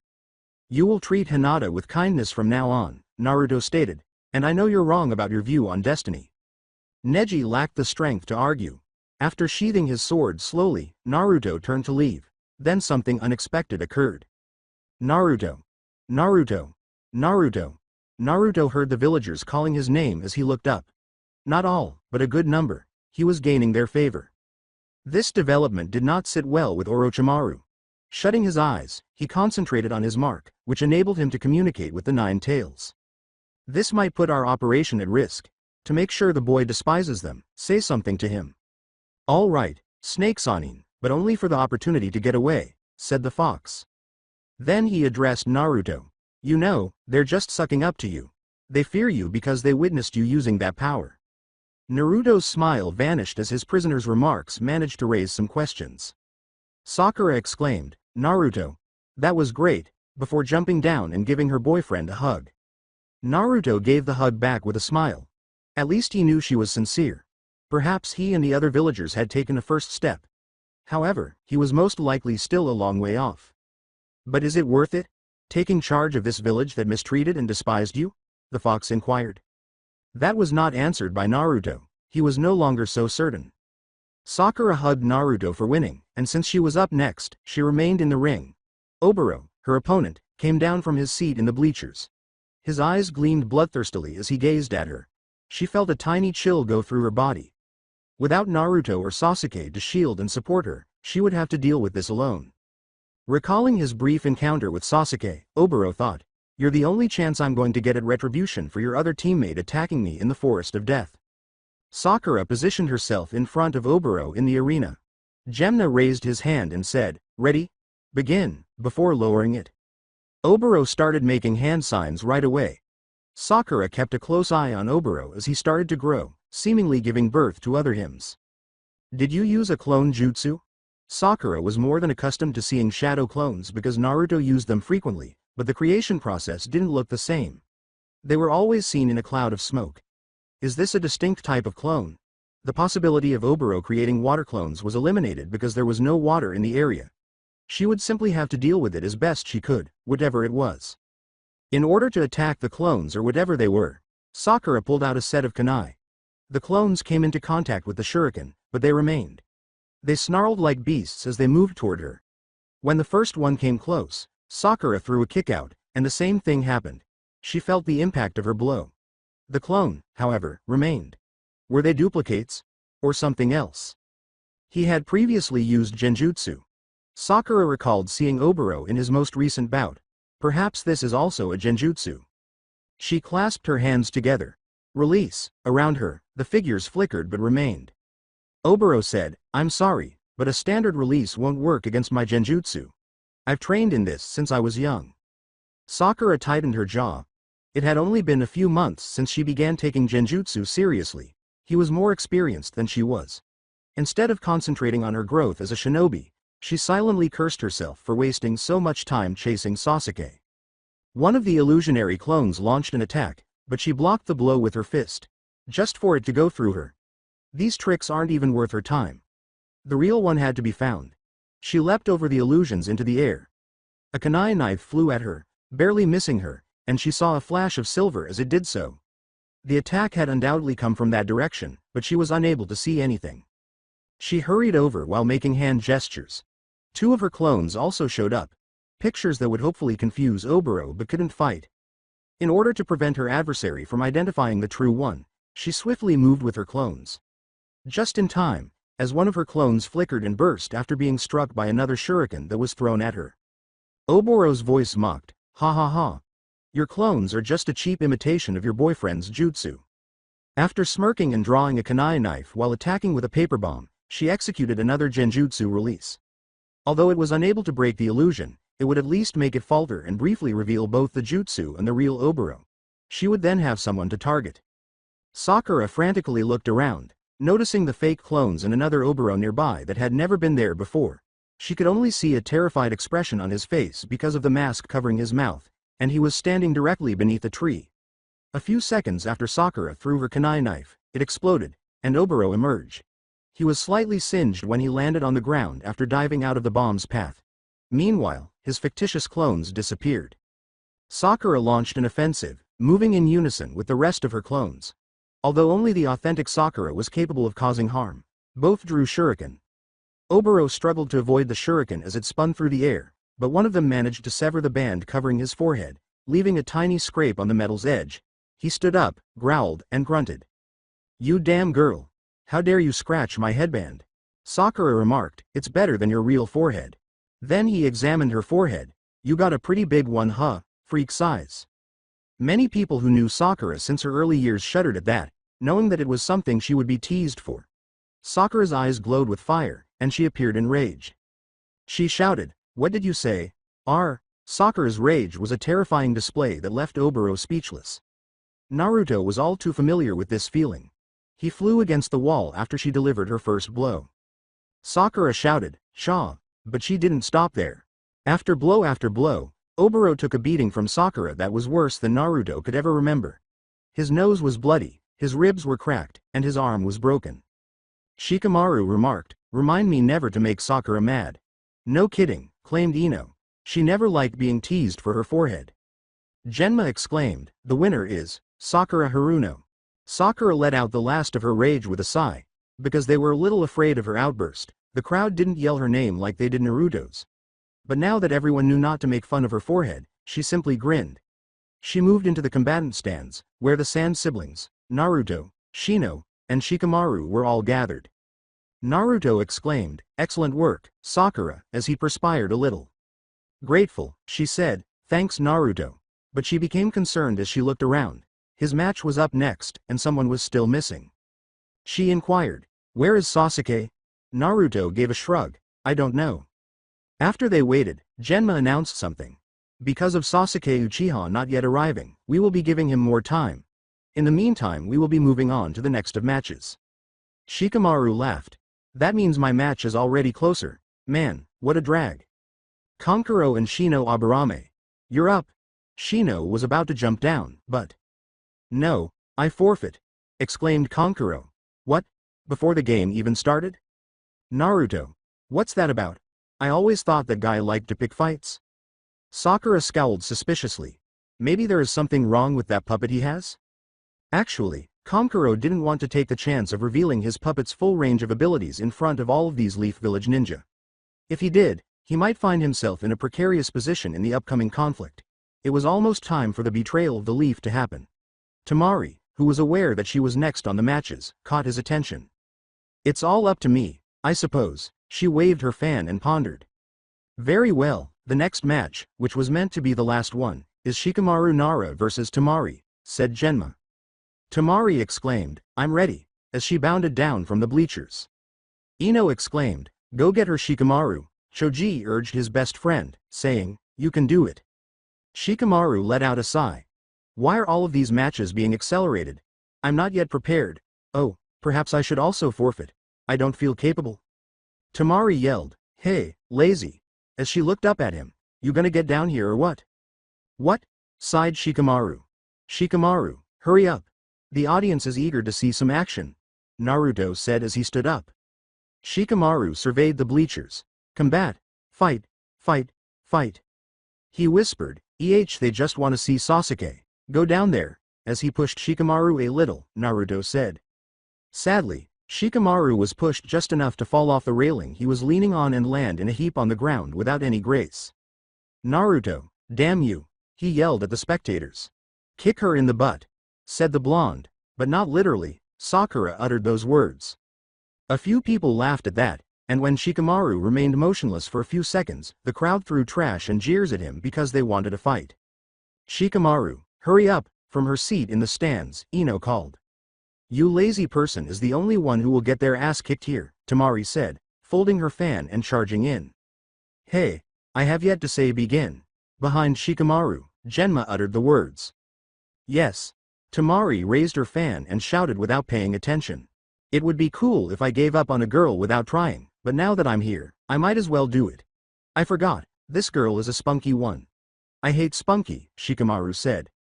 Their battle had begun when he pulled out 2 kunai and threw them at the wall nearby to establish a foothold. He avoided her blow as she attempted to strike him with her handle.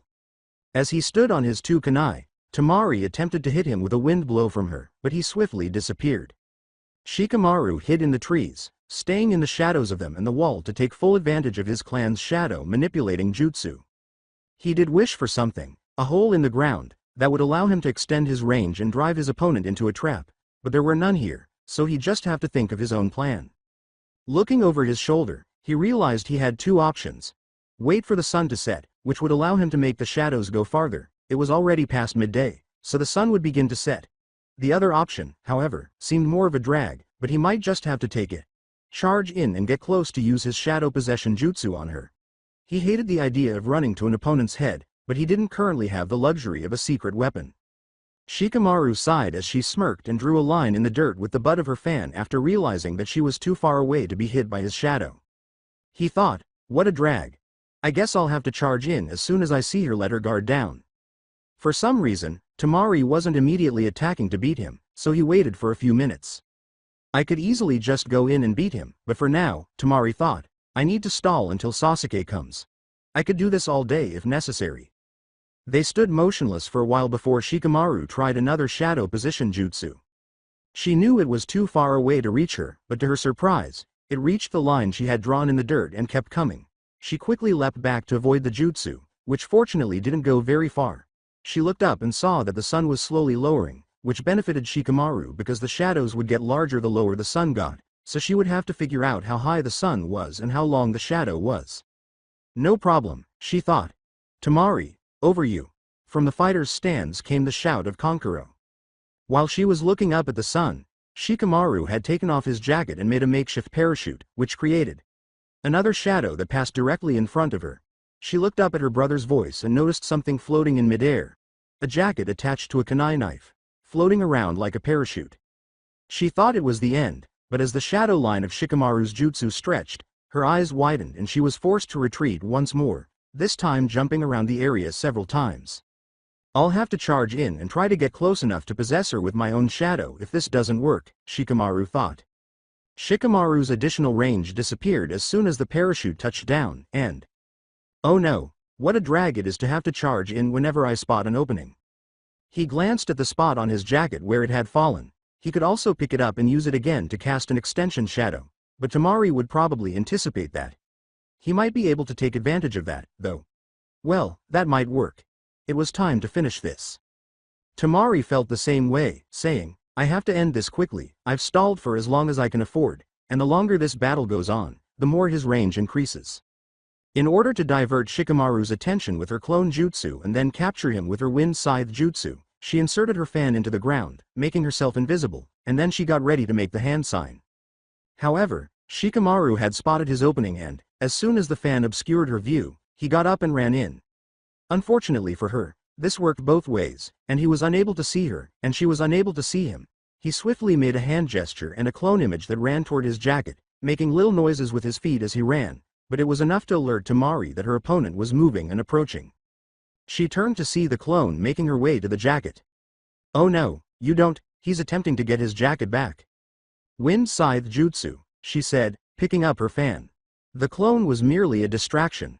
She looked around and saw him approaching from behind, and she attempted to throw another wind jutsu at him, but was a fraction of a second too slow. He got close, stopping the fan with his kunai knife, then took control of his shadow and that of the fan, and she felt his control extend to her body. Her attack threw a lot of wind at him, but he simply disappeared, and she realized he had used the same tactic she had planned to employ. Tamari thought, damn it, he got me. This lazy clown outsmarted me. It was obvious that she had lost when he forced her to drop her fan while still holding his kunai, then forced her to take a single step up to him until her throat was only an inch from his knife blade. She wouldn't admit it, but she was impressed.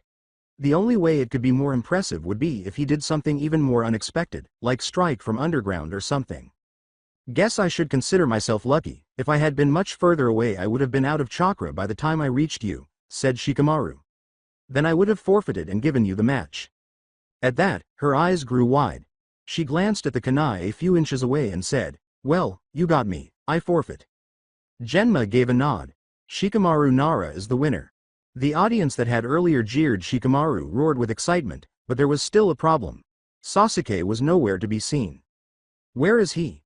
Naruto shouted. However, leaves blew around them as Sasuke and Kakashi appeared at that very moment. "Sorry we were late," Kakashi apologized. "Since Neji overpowered him in this I had to make a small change because I remembered that in my last battle, I hadn't had Naruto go underground to surprise him. As a result, Shikamaru couldn't use that hold to catch Temari from behind. Since he was the final member of the Uchiha and the year's top rookie, everyone was in awe of Sasuke and Kakashi and had been anticipating the former's match. He made it, Sakura remarked, grinning down at her companion. Naruto shared her smile. "Come on." She hurried after him as he leapt to the ground. They moved swiftly toward their teammate. Naruto yelled, "Hey, Sasuke," to greet him. Sasuke said, "Naruto, Sakura," in turn. Sakura said, "It's been a long time. I haven't seen you at all. You are Kakashi-sensei," without yelling aloud, but instead grinning at her former crush. Kakashi apologized, "Yeah, sorry about that, but we've been working hard training." "Yes," Sasuke nodded in agreement. "In actuality, we spent until the very last minute," Kakashi stated. "I hope we're not too late." "You nearly were, according to Genma. Another few seconds and I would have disqualified you." With one eye closed in shame, Kakashi remarked, "Oh, well, it's lucky we made it just in time then." Genma remarked, "Like sensei like pupil. Well, you better prepare yourself, Sasuke. Your match is the only one left." After saying, "Right," Sasuke turned to face Sakura and Naruto. "Did you both win your matches?" "Yeah. I wiped the floor with Neji like he was nothing," Naruto replied. Sakura remarked, "At least at the very end, I won as well." Sasuke said, "Good," and then grinned. "But you're still a loser, Naruto." Naruto laughed. "We'll see about that. After you win your match, I say we have our own fight." Then Sasuke saw Naruto's new weapon. "Where did you get that sword?" Naruto asked. "From a weapon shop, where else? Now who's the loser that can't figure something out?" "That was a roast, oh." Sasuke laughed. "Fine, but don't think it will be enough to beat me. I'm still the strongest of our group." Naruto remarked, "We'll see about that." For a moment, he and Sasuke exchanged laser-like glares. Then, laughing, Naruto cut it short. Sasuke was even able to smile sincere. He glanced at Sakura, then Kakashi, then Naruto. They were his team, and although they occasionally annoyed him, he had come to value them in the months since he became a genin. Sakura had become much less annoying, and he had developed a rivalry with Naruto, who was making incredible progress. Nevertheless, Sasuke still felt resentment whenever he thought of her and Naruto together. Maybe, without realizing it, he had a particular place in his heart for her among his fangirls. However, he ignored that.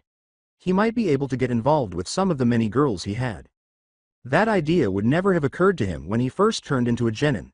However, he began to consider his clan's future after witnessing Naruto with Sakura.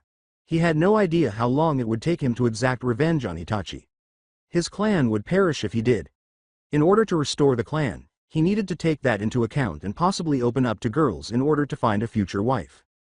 As Ino said, "Sasuke, good luck." Sasuke gave her a quick glance. Sakura took Naruto's hand and said, "Come on Naruto, let's go back up." As they ascended to the stands, where the remaining fans were gathered, Kakashi trailed behind them. When Naruto and Sakura discovered Ino, Choji, Guy, and Lee there, they were okay with that. Glancing down, they noticed that Gaara had arrived opposite Sasuke. Naruto recalled Gaara's words as the match was about to start. He stiffened and squeezed Sakura's hand harder. She glanced at him and instantly remembered what Gaara had also said. She started to feel anxious because the match was going to begin. Exclaimed Genma. He jumped away from the altercation.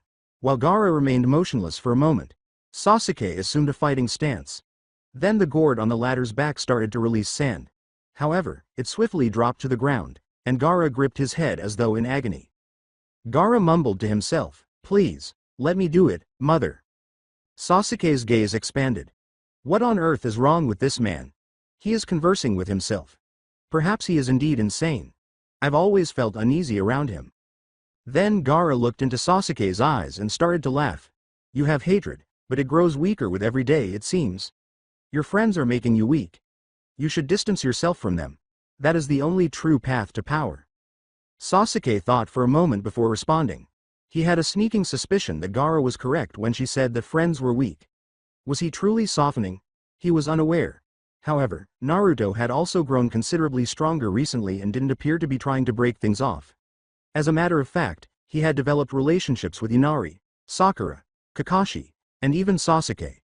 Sasuke shook his head, remembering how their competitions inspired one another. Sasuke said, "No, you're wrong," after he gave up. "I used to think that friends were a weakness and something that would slow me down, but they have made me stronger. Naruto is more than that, but if I accept him now, maybe I can also grow." Sasuke pondered. "When this is all over, we'll resume our training together, and if what I said is accurate, I might be stronger than ever." He was willing to test it out even though he wasn't positive he believed it. Gaara noticed his hesitancy and smiled. "You only slightly believe that, but it will be your undoing." He picked up his sand once more and threw it at Sasuke. This marked the official start of the battle. They saw Sasuke jump away from Gaara's attack from the upper stands. Sasuke then launched an offensive, moving so quickly that they could hardly see him. The sight made Naruto's mouth drop open because it made him think of. "Hey, that's as fast as Lee's normal speed," Guy said, glancing at Kakashi. "What were you two doing?" Kakashi remarked, "Well, we did a number of things. First was what you see before you. Getting Sasuke's speed up to the same level as Lee's. It helped that he was able to watch your match against Gaara as well," he said to the shinobi who was injured and needed assistance walking. "He learned to copy your taijutsu with his Sharingan." They observed Sasuke and Gaara's ongoing altercation. A sand clone was made by Gaara to defend him. With haste, Sasuke struck the clone in the neck with a backfist. He had to use his other hand to kill the clone before it could attack him because, regrettably, that got his wrist stuck in the sand. He dodged another sand attack from Gaara and started to run around him so quickly that he produced a dust cloud. Then he struck, leaving himself exposed as Gaara threw out a circle of sand. Sasuke noticed a crack on his opponent's cheek where he had struck him, but Gaara was sent flying. "Your sand armor again?" was Sasuke's hypothesis. Gaara merely threw more sand at him with the intent to kill without asking. Sasuke threw him again after dodging and striking again. Suddenly, both of them started to pant, Gaara from his wounds and Sasuke from exhaustion. He believed it would never happen because he had not been hit enough to draw blood. Meanwhile, in order to maintain his current speed, Sasuke had to expend an amazing amount of stamina. Sasuke watched, prepared to dodge, as the sand ninja called forth more of his sand while he and Gaara stood there panting. Gaara, however, surrounded himself like a protective dome of his own sand rather than attacking. For a moment, Sasuke stood staring at it. So far, he had fought without his Sharingan. He thought now would be a good time to turn it on. In an attempt to break through the wall of sand, he charged at it and struck, but it was too difficult. Additionally, sand-formed spikes flew at him, but he avoided the worst of them thanks to his Sharingan. Nevertheless, his right leg, arm, and cheek were scratched. At least it's nothing big. After they completed the portion of training that increased Sasuke's speed, it was time to unleash the ultimate new technique that Kakashi had taught him. He leapt to the arena's wall and started making hand signals. Fearing for Sasuke's life because he couldn't stop thinking about what Gaara had said, Naruto attempted to persuade Kakashi to end the match. "Please, Kakashi-sensei. Gaara thinks that his purpose in life is to kill. He won't let Sasuke walk out of this alive if he gets the chance." Kakashi gave him a long look, but then flashed a smile. "Don't worry. Sasuke has a surprise in store for Gaara. And it looks like he's about to unleash it." Suddenly, they heard a louder sound that sounded like birds chirping. Sasuke's left hand was filled with blue light, and as lightning crackled around it, the Uchiha supported it with his other hand. He still had his Sharingan on. He was able to attack effectively and increase his speed even further with this technique, but if his dojutsu hadn't been present, he would have been open to counterattacks.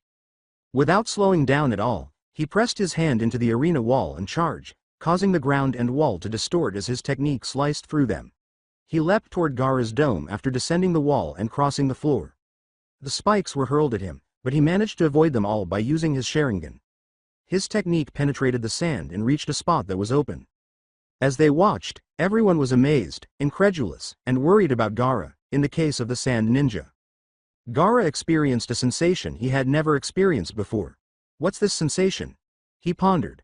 On his shoulder was something warm and damp.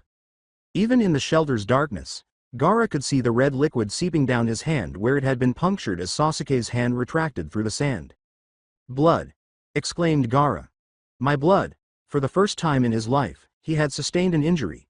Never having prepared himself for the possibility of injury, he let out a cry of agony. Anticipating a vindictive assault, Sasuke leapt back at the sound of Gaara's scream. A brown and yellow arm with spikes briefly emerged before falling and retreating. What was happening? A monstrous gold eye was visible inside the dome as Sasuke glanced at it. Gaara didn't have that blue eye.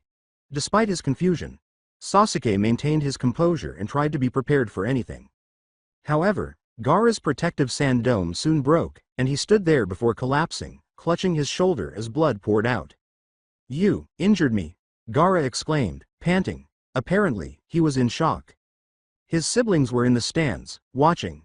They gazed at their sensei Baki, who was covered in red tattoos and wore a half-turban on one side of his face. Temari said, Sensei, what do we do? We have no choice, the attack has to happen now, said Baki. Go down there. Their sensei yelled, begin, as the two older siblings leapt down swiftly. The small group of sand ninja who had arrived for the match launched an assault. Sasuke stumbled as explosions rang out from above. Now even more perplexed, he glanced up at the stands with concern. Was someone attacked? Suddenly, Gaara's siblings appeared below him. Temari exclaimed, Gaara, we have to go. Still holding his wound, Gaara yelled angrily, no, I have to kill him. However, he fainted instead.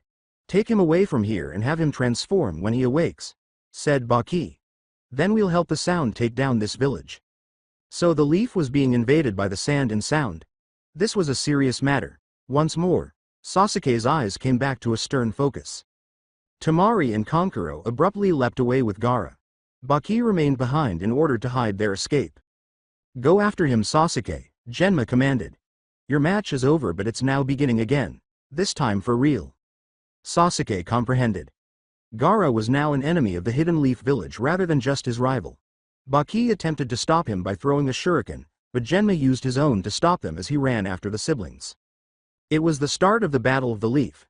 As Gaara and his siblings carried him away to carry out their plans, Sasuke followed them.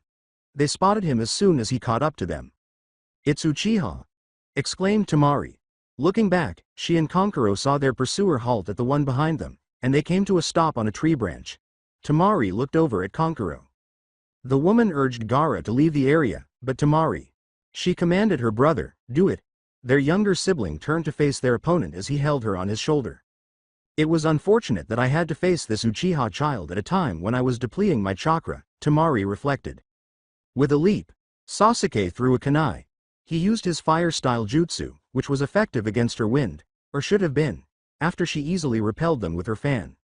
With the help of her fan and increased chakra power, she was able to extinguish the fireball. He attempted another set of kunai, but they pierced him after she returned them with her fan. However, his body gave a sharp poof and became a log as he hit the ground and she got closer. It was merely a replacement with a paper bomb attached. Temari's eyes grew wide, and she jumped back just enough to escape the explosion's worst effects. She was still taken aback, though. As she recovered, Sasuke gazed down at her. I've wasted enough time with you.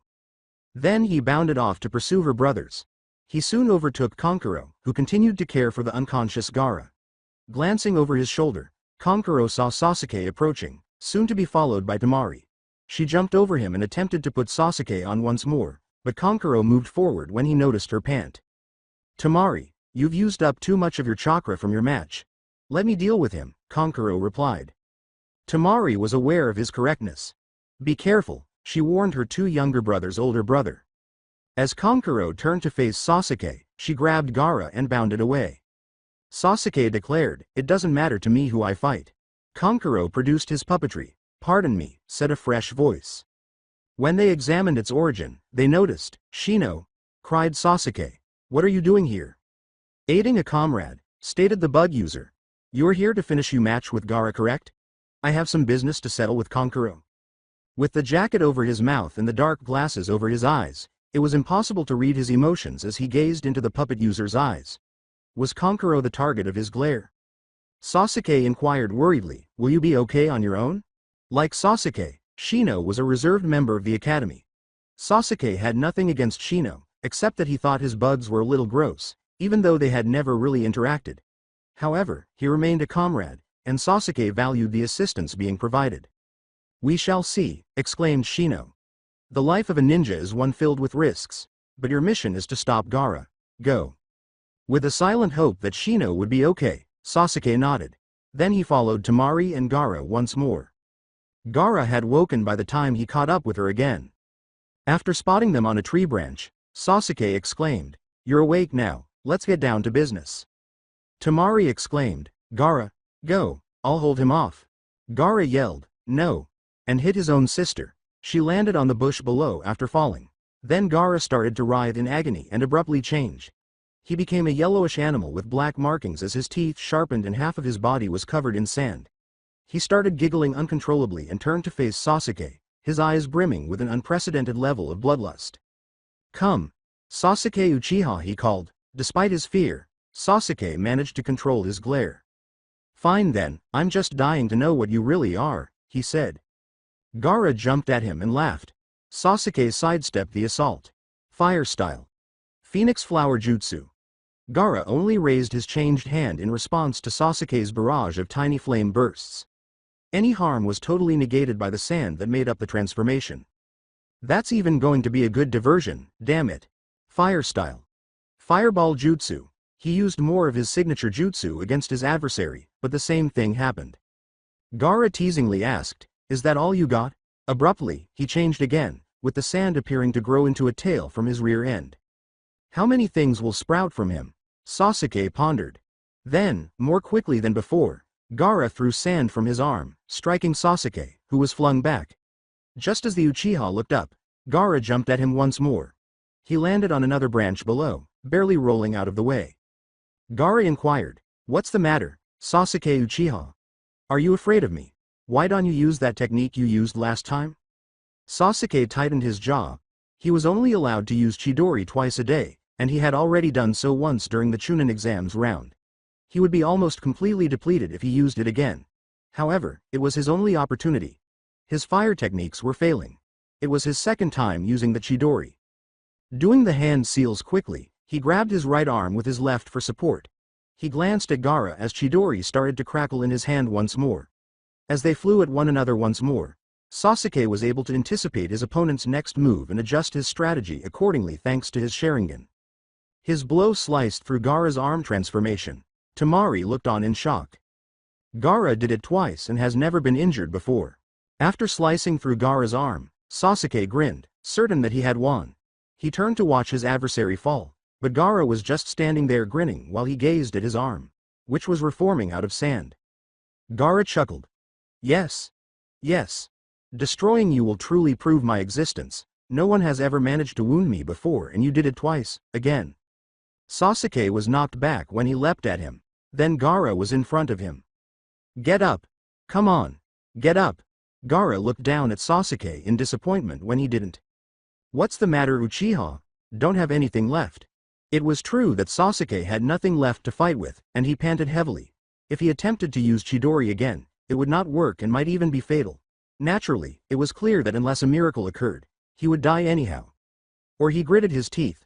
Sasuke. There was only one thing he could do that would at least keep him alive. Run. Now it was the only sensible thing he could do. That was all he had left, with his chakra almost completely depleted and none of his tools able to break through his enemy's defenses. However, he would require a diversion to escape. Before he could finish thinking, Gaara swung his huge paw and thrust at him once more. Sasuke leapt back, just avoiding in time. To hide, he leapt through the trees. He then made a clone to divert Gaara's attention by weaving some quick hand signals.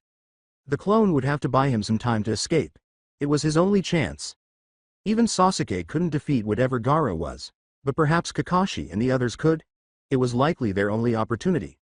Sasuke leapt among the trees back toward the village, while his clone leapt at Gaara. Gaara wiped at the clone after noticing it. It died after flicking. A copy. He pondered. He chased after Sasuke after noticing him running away. "Too bad, you were a good opponent, but the time has come for you to become my prey. I'll give you credit though, you did what no one else could. He leapt between the trees and eventually caught up to Sasuke, who was clenching his teeth. His only choice had been to flee, but it didn't seem like that would work either. Sasuke. Came a voice that was familiar. Sasuke glanced forward and was utterly relieved to see his teammates coming. Sakura and Naruto leapt toward him with amazing speed. Gaara suddenly struck a branch that had been just above Sasuke's head a moment before as he lashed out behind him. Knowing that another moment could spell his demise, Sasuke winced. Sakura exclaimed, "Hang on Sasuke, we're coming." Across from them, Sasuke leapt at the next tree. At the same moment, Naruto leapt at the tree and used his foot to propel himself out. Gaara was struck in the jaw because he had been too preoccupied with attempting to murder Sasuke to notice Naruto and Sakura's approach. Sasuke gasped. Sakura landed beside him and asked, "You okay?" According to Sasuke, "He's too strong, I couldn't beat him." The words, "maybe not alone," came from Sakura, "but that's why we fight as a team. You're strong by yourself, but you're stronger when you have friends by your side." Naruto exclaimed, "Yeah, Team 7 is back, and we got your back Sasuke." Sasuke glanced at his companions. He was totally out of chakra, but at least he could still move. He wanted to tell them that it was best to back off. He wouldn't listen, though, because he knew Naruto. Sasuke braced himself as he recalled their encounter with Orochimaru. This was no exception. One day, sooner or later, he had to confront his brother. He could never hope to face Itachi if he couldn't face Gaara. "Right," said Sasuke. They turned to face their hideous foe, who glared at them with his two eyes, both of which were filled with a maniacal expression. Naruto noticed Gaara's metamorphosis as he looked at him. Even though half of his head was covered in red hair and the other half had taken on the appearance of a monster, Naruto was still able to identify him. "So, this is the monster he talked about," Sakura said, squinting himself. Gaara snarled. He exclaimed, "More people to kill, very well." They were unable to avoid him as he leapt at them. Naruto pulled out his blade. Naruto said, "Wind slice," as he swung. Gaara was hit by the attack and retaliated with a flurry of sand shuriken. The wind was overwhelmed by the sand, and Naruto was flung backward, dropping his sword to the forest floor below. Gaara saw his opportunity and leapt at Naruto, who barely looked up. However, Sakura simultaneously leapt at Gaara. She yelled, "Shaw," as she hit. She was able to strike him somehow. In this new form, his sand appeared to have stopped emerging to shield him and was now only being used for full-scale assault. Gaara snarled. "You dare interfere?" Though he wasn't sure if it would work, Sasuke threw a kunai. He had to try, though. He was correct. Gaara merely lifted his changed arm, which the kunai pressed into before appearing to sink deeper. Gaara laughed. He said, "Thanks for the weapon," to Sasuke. Sasuke was hit by his own kunai, which flew back at him. With his chakra exhausted, he was unable to use his Sharingan and had no time to dodge. However, he was able to raise his arm and prevent a potentially lethal wound. Regretfully, Gaara pursued him once more and struck him with the arm that had changed. Sasuke fell, slamming his head against a tree. He kept falling. The Uchiha would undoubtedly be destroyed if he hit the ground. "Sasuke!" Naruto exclaimed, leaping to grab his teammate by the waist. He set Sasuke down on a branch after landing there. Gaara's eyes were murderous as she gazed at them. Naruto made his typical hand gesture by joining his fingers. Multi-shadow clone jutsu. There were a dozen Narutos. While one leapt farther down to the forest floor, the majority of them charged at Gaara. Gaara easily defeated the clones by pommeling them with his hideous body or shooting sand at them. The Narutos disappeared one after the other. As he approached the final Naruto, he smiled, thinking this was the original. However, it burst as he pressed his clawed hand into the body. Gaara shouted, "Another shadow clone. Where is the original?" The real Naruto jumped up from the trees behind Gaara as if on cue. Wind slice. He turned around, but Gaara was unable to stop the attack in time. He was struck in the front by Naruto's attack, which caused him to fly back. Although the worst of the damage was prevented by his sand-coated body, he still sustained a deep cut to his chest. "No, I can't lose," exclaimed Gaara. As Naruto watched, the sand responded to his anger by halting his bleeding and coating him in a different form. They stood ready, Sakura leaping at his side. Now Gaara had taken on a wholly hideous shape, resembling a sand raccoon. They experienced a negative sinking feeling. "We need to get this over with, Naruto," Sakura exclaimed. She started making hand signals, blinding light. As she attempted the jutsu, Gaara lunged at her. He grabbed her with his hideous clawed hand because she was unable to flee in time. He grunted and pinned her against a tree, immobilized. Naruto! She cried out in terror. He shouted back, Sakura, and tried to cut Gaara's arm with his sword to free her. However, the sand surrounding the hideous arm was excessively thick. Gaara gave him a smile. You're like me. I saw it that time you battled those sound ninja. That red chakra, you hold a tailed beast as well. But you have a great weakness, you fight for others. Naruto clenched his jaw at his opponent. If you want to truly unlock your full potential you must fight for only yourself, said Gaara. That is how I have become as strong as I have now. Naruto exclaimed, you're insane. Sakura fought, but her efforts to escape were in vain. She screamed as Gaara tightened his hold on her. She felt as though she was about to faint from the agony of being crushed beneath this sand. Let her go, shouted Naruto. Gaara merely chuckled. His hand that was holding Sakura abruptly separated from his body, and a new one took its place. You want to free her, you'll have to defeat me, and you better hurry, because the sand will continue hardening around her until it crushes her to death. At this, Sakura shuddered. Naruto, she cried out loud. Naruto exclaimed, hang on, I'll stop him. Sakura blacked out because the pain was now too much for her. Naruto's gaze shifted to Gaara. All right, you requested it, Naruto exclaimed, summoning jutsu. Gaara's eyes grew wide as he anticipated encountering a powerful beast.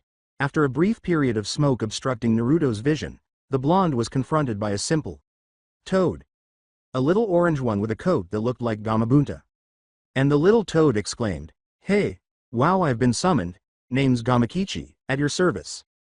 Ah, exclaimed Naruto. I spent all that time training and this is the best I can do? Gaara's attack left him with no time to mourn any longer. Naruto helped, grabbing hold of Gamakichi and jumping out of the way of the sandstorm. But you'll have to do, he said. He landed on a nearby branch in a heap. When Gamakichi said, boy are you pathetic.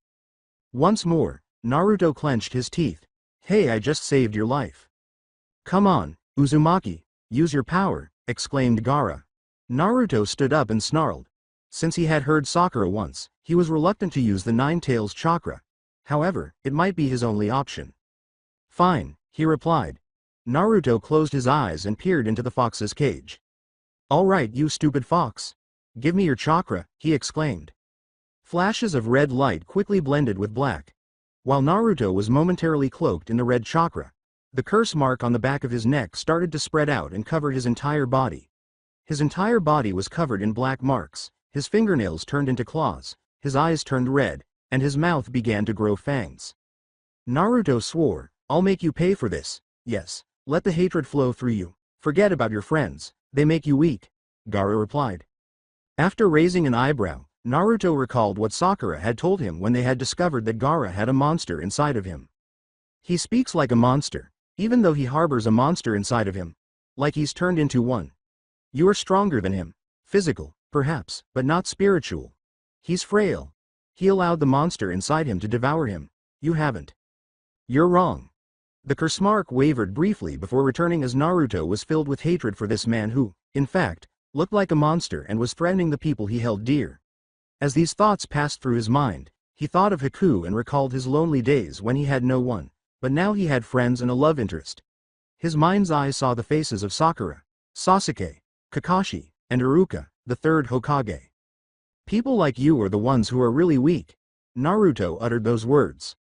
The two Jinchuriki glared at each other and then charged. Naruto, who was much faster than before, even faster now than Sasuke had been in the match back at the stadium, ducked Gaara's sand claw and then struck the arm, breaking off a large chunk of sand, much to Gaara's surprise.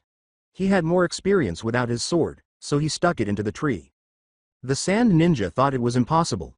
Before he had a chance to gather his thoughts, Naruto was in front of him and started punching him wildly. The blonde screamed in a primal manner as more and more sand started to come loose, and then Naruto sent Gaara flying. Instead of letting him hit the ground, he leapt after him and continued his attacks, repeatedly kicking him in the stomach until he landed on his back. I can't lose, not against that coward, Gaara thought. How can this be happening? When he told Naruto that he had a monster inside of him, he recalled that Naruto trembled. Naruto leapt to carry on the attack. I can't possibly lose to you, Gaara shouted. With a burst of sand, he unleashed his final monster, Shukaku the Sand Spirit, a giant raccoon-like creature with dark blue markings and sand-brown skin, with yellow eyes with dark sclera. This was the monster in its entirety, and Naruto knew that he would have to try again and defeat such a big creature even with his increased power. Naruto yelled, summoning all the chakra he could muster. Jutsu, summoning. Gamabunta was present when a much bigger cloud of dust cleared. What is this? Gamabunta asked, glancing around to see Naruto on his head. You again. Then Bunta saw what was right in front of him and said, all right, Shukaku the Sand Spirit. Chief Toad, I need your assistance. Naruto uttered those words. I can see that, Gamabunta replied. But I think I'd rather not test my luck against one of the tailed beasts, even it is the weakest one.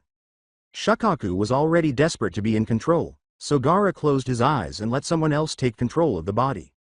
The monster glared at the toad as something changed in Shukaku's eyes. You stinking toad, what did you say? The weakest of the tailed beasts, isn't that right? The fox used to tell me exactly that, and I'll crush you just for that. Before Gamabunta could transport himself back to his home, a tiny object jumped on Naruto's head, causing him to grunt in shock. Come on, Pops. Don't quit so quickly. Gamakichi uttered those words. What? Pops? Naruto cried out. Gamakichi, what are you doing here? The bigger toad inquired. Gamakichi remarked, oh come on, I did have anything better to do. After a moment, Naruto was able to connect the dots. Huh? What, your father and son? He asked, glancing back between them. By the way, I used to get picked on by Pops, that big ugly lug. Gamakichi gestured toward Shukaku, Gaara. Return? Gamabunta inquired. Yes, but then our friend jumped to my aid, his son remarked. He was really kicking his butt before he got big, and he went toe-to-toe with that monster. There's much more to this child than meets the eye, I promise you, Pops. Is that correct? Bunta inquired. All right, I'll do it if this child can resist the host, and my son, I'll get back at you. Nobody makes fun of my tiny toad.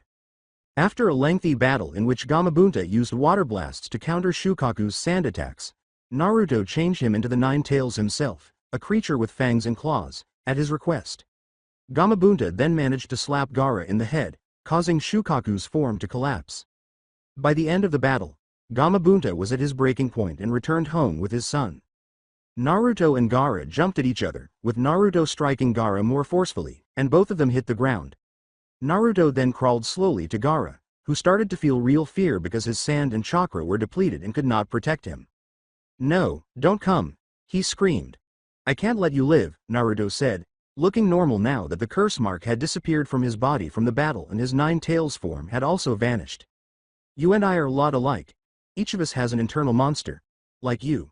I was despised by everyone.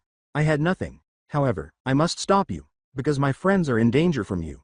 I fight for them because I care about them. Why? Gaara inquired bewilderedly. Why would you fight for anyone but yourself? Naruto exclaimed, because they rescued me from my loneliness. Unlike you, I didn't shut everyone out, and that gave me real strength. I may have this power, and that thing Orochimaru gave me, but the strength I prefer to rely on is my own, and I will do anything with that strength to protect those that are precious to me. From people like you, even if I have to kill you. When he was nearly at Gaara, he took one of his final kunai from his pouch to complete the task. The voice called, Naruto. Naruto noticed Sasuke when he looked up. They had awakened the Uchiha. It's over, Sakura and I are no longer in any danger. The sand crumbled away. I managed to wake up just in the nick of time and catch her. She's free. Then Naruto sighed deeply. That's a relief. Temari and Kankuro appeared out of nowhere. Gaara called off Sasuke's siblings as he was getting ready to fight. They gave him a startled look before helping him stand up and taking off. After helping Naruto stand up, Sasuke led him back to Sakura's bed. Shaking her shoulder, Naruto lay over her. Sakura, hey, wake up. Her emerald eyes opened. Naruto? Saying, I'm here. Sakura, you're okay. Oh Naruto, she exclaimed, standing up to give him a hug. She had some sand left over and her entire body hurt. Thank you. Naruto leaned on Sasuke as they got up and left for home. Iruka was waiting for them when they got back to the village. When he saw them, he forced a tiny smile. He uttered, Naruto, Sakura, Sasuke, you're all right. Yeah, Naruto replied, still relying on Sasuke. Did we win? Yes, Iruka replied. But at a great cost. Many of our ninja died, including the Hokage. What? Cried Sakura. No, it can't be, exclaimed Naruto. Sasuke remained silent, but those words broke his calm exterior. Despite their lack of intimacy, he had some respect for the elderly man. With haste, Naruto made his way to the Hokage house. All he discovered, however, was evidence that the worst was indeed true. In keeping with the tone of the Hidden Leaf Village, the day was overcast and dark. Although they lost their Hokage, they had won the battle.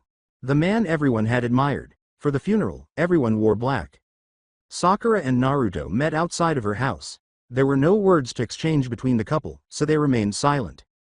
Her parents arrived as well and observed Naruto's expression. Mebuki had seen it on him previously and knew it was one of sadness. However, at the time, she had only seen a demon that, in her opinion, ought to have been dead. She now perceived him as a young man who had lost his hero. After the battle, she had witnessed her daughter return home, depressed and covered in sand. She had inquired about Sakura's injuries. Sakura merely said she was all right, but Mebuki could tell something had happened based on the way she had phrased it. Sakura then revealed to her that Naruto Uzumaki had come to her rescue. At last, Mebuki realized that the boy was not the demon he had been holding. She had decided then and there that she would let him in. However, this was not the moment. Maybe a bit later. Sakura approached him, placed her head on his arm, and took it. For a few minutes, they waited while her parents observed. Then Sasuke showed up. Sakura's parents followed the three genin as they walked together. Every shinobi in the village had assembled, all wearing black and looking dejected. Ebisu was beside Konohamaru as he sobbed quietly. The speech was then started by the elders, Homura and Kaharu. We are gathered here today to say goodbye to the third Hokage, Homura stated. He was a true shinobi, strong, kind, and wise. He's led us well for longer than most of us have been alive.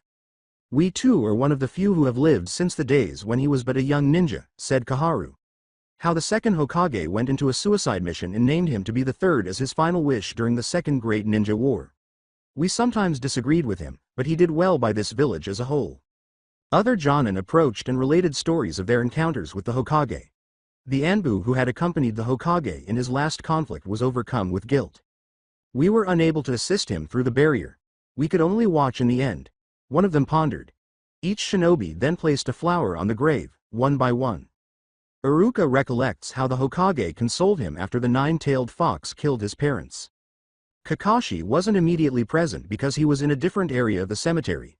He had conducted his bell test for his squad on the same training field.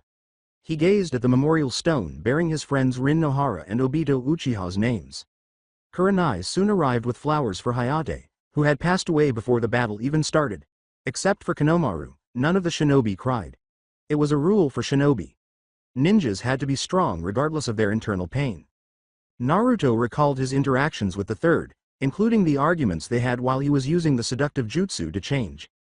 They would stroll through the village while taking in the sunset from the summit of Hokage Mountain. When it was finally his turn, he placed his flower on the gravestone. He turned to face Iruka, who was consoling Konohamaru, as he re-entered the circle.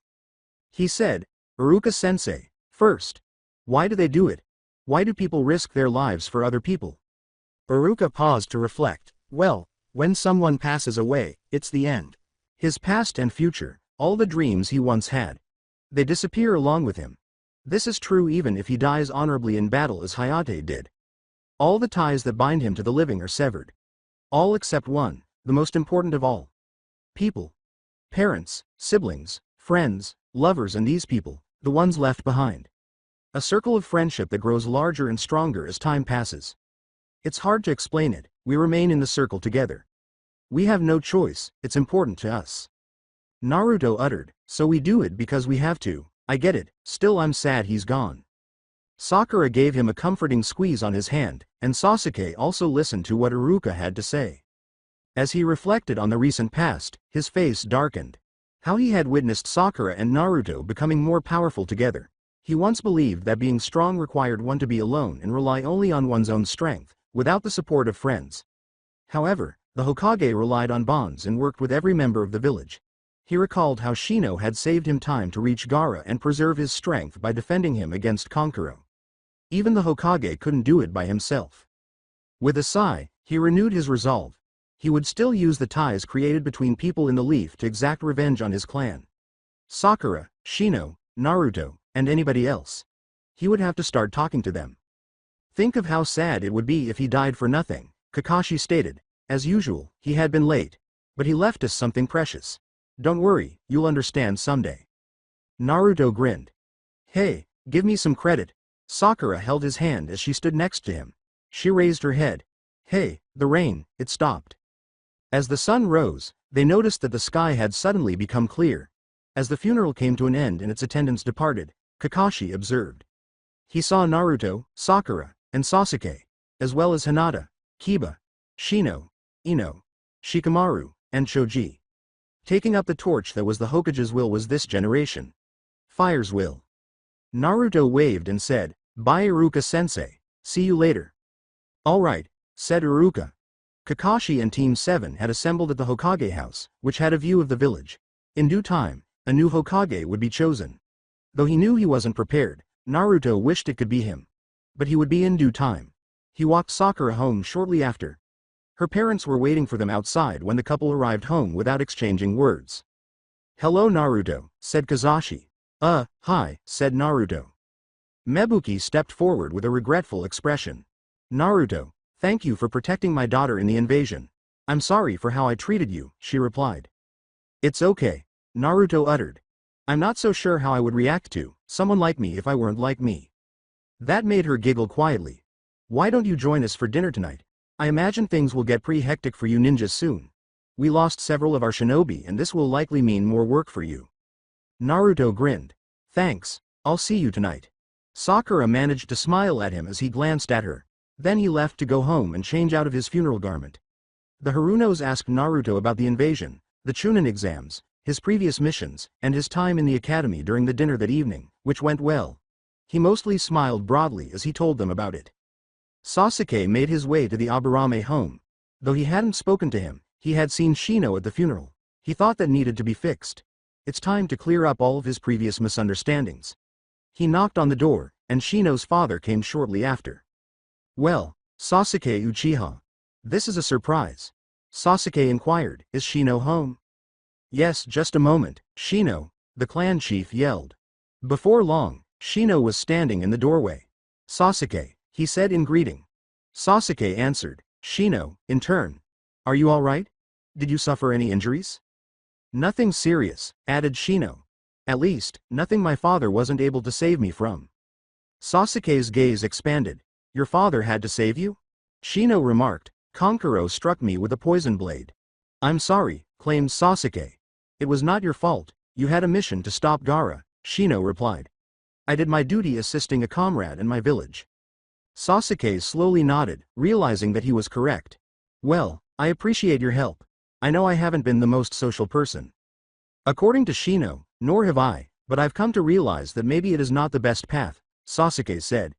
"Seeing Naruto and Sakura grow in both strength and in their relationship has caused me to realize that a shinobi can't do everything himself. Perhaps we should get the Rookie 9 together for a gathering."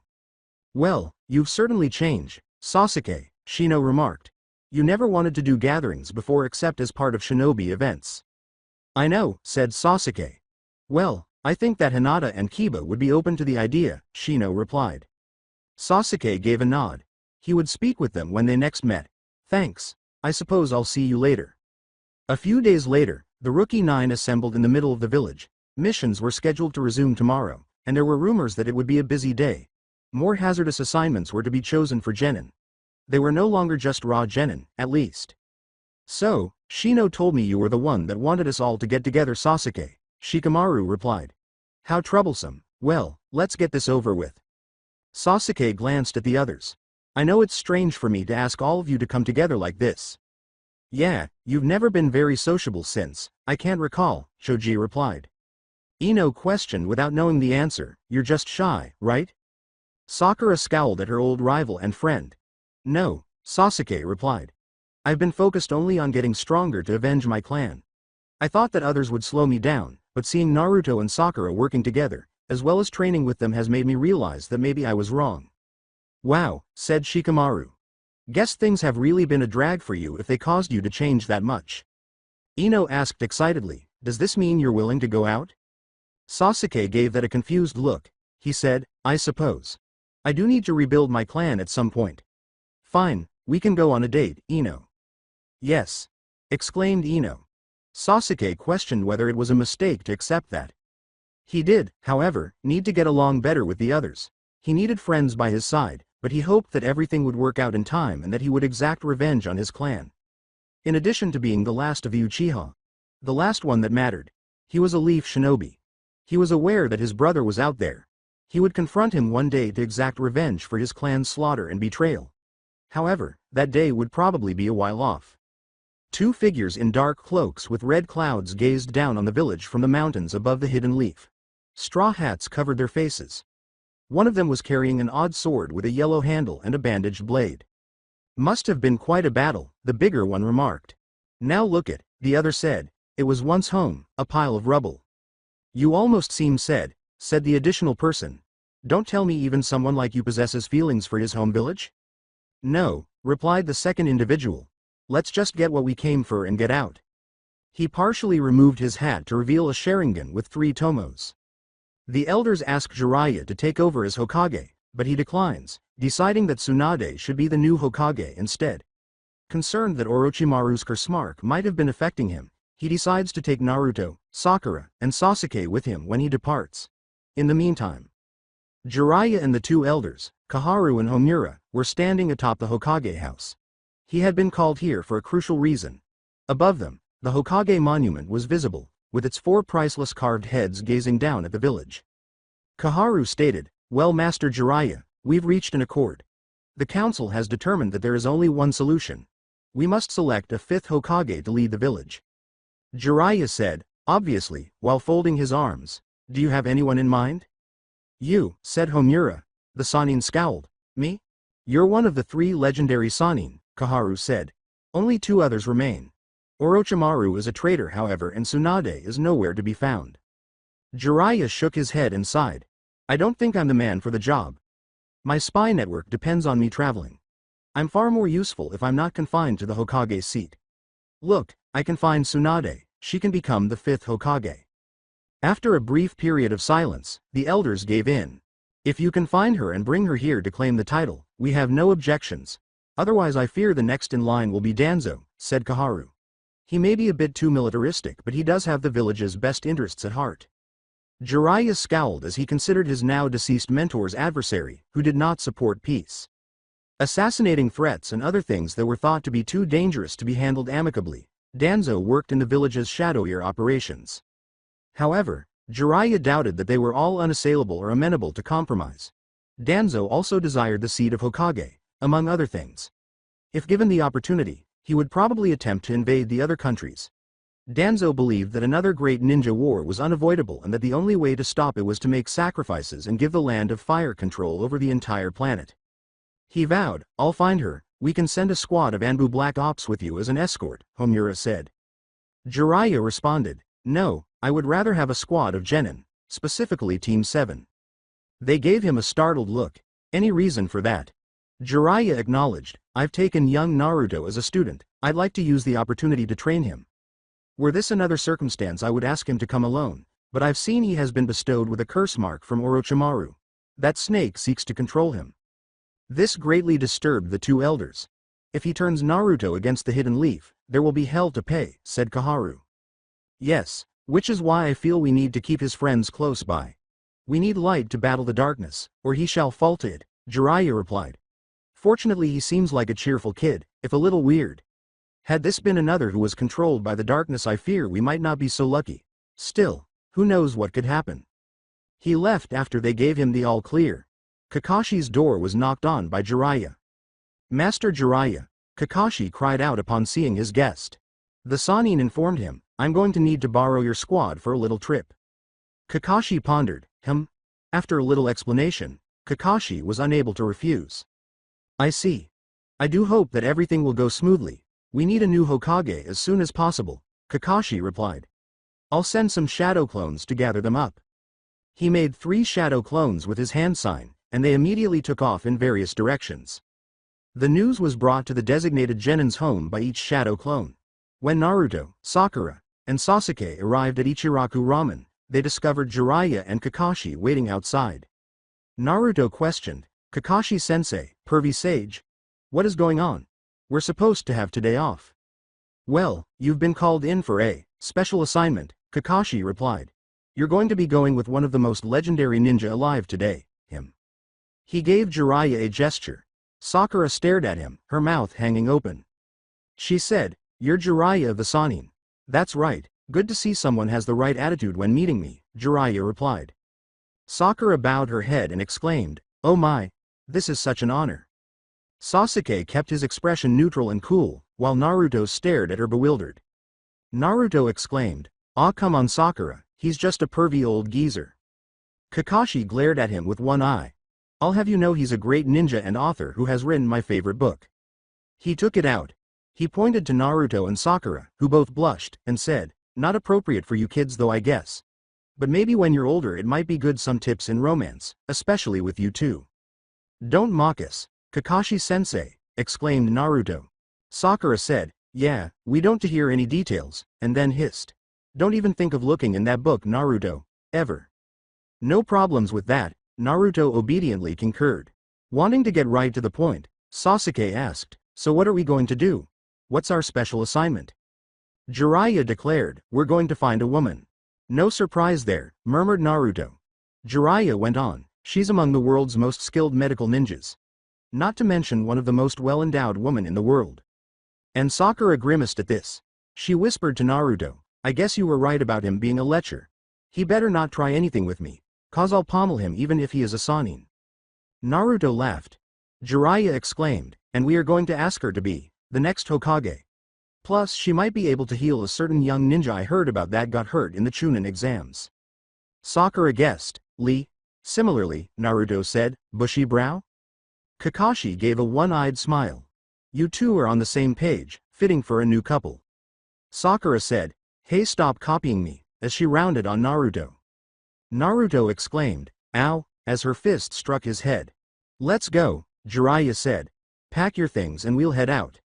Naruto remarked, I'm not sure if I really want to come.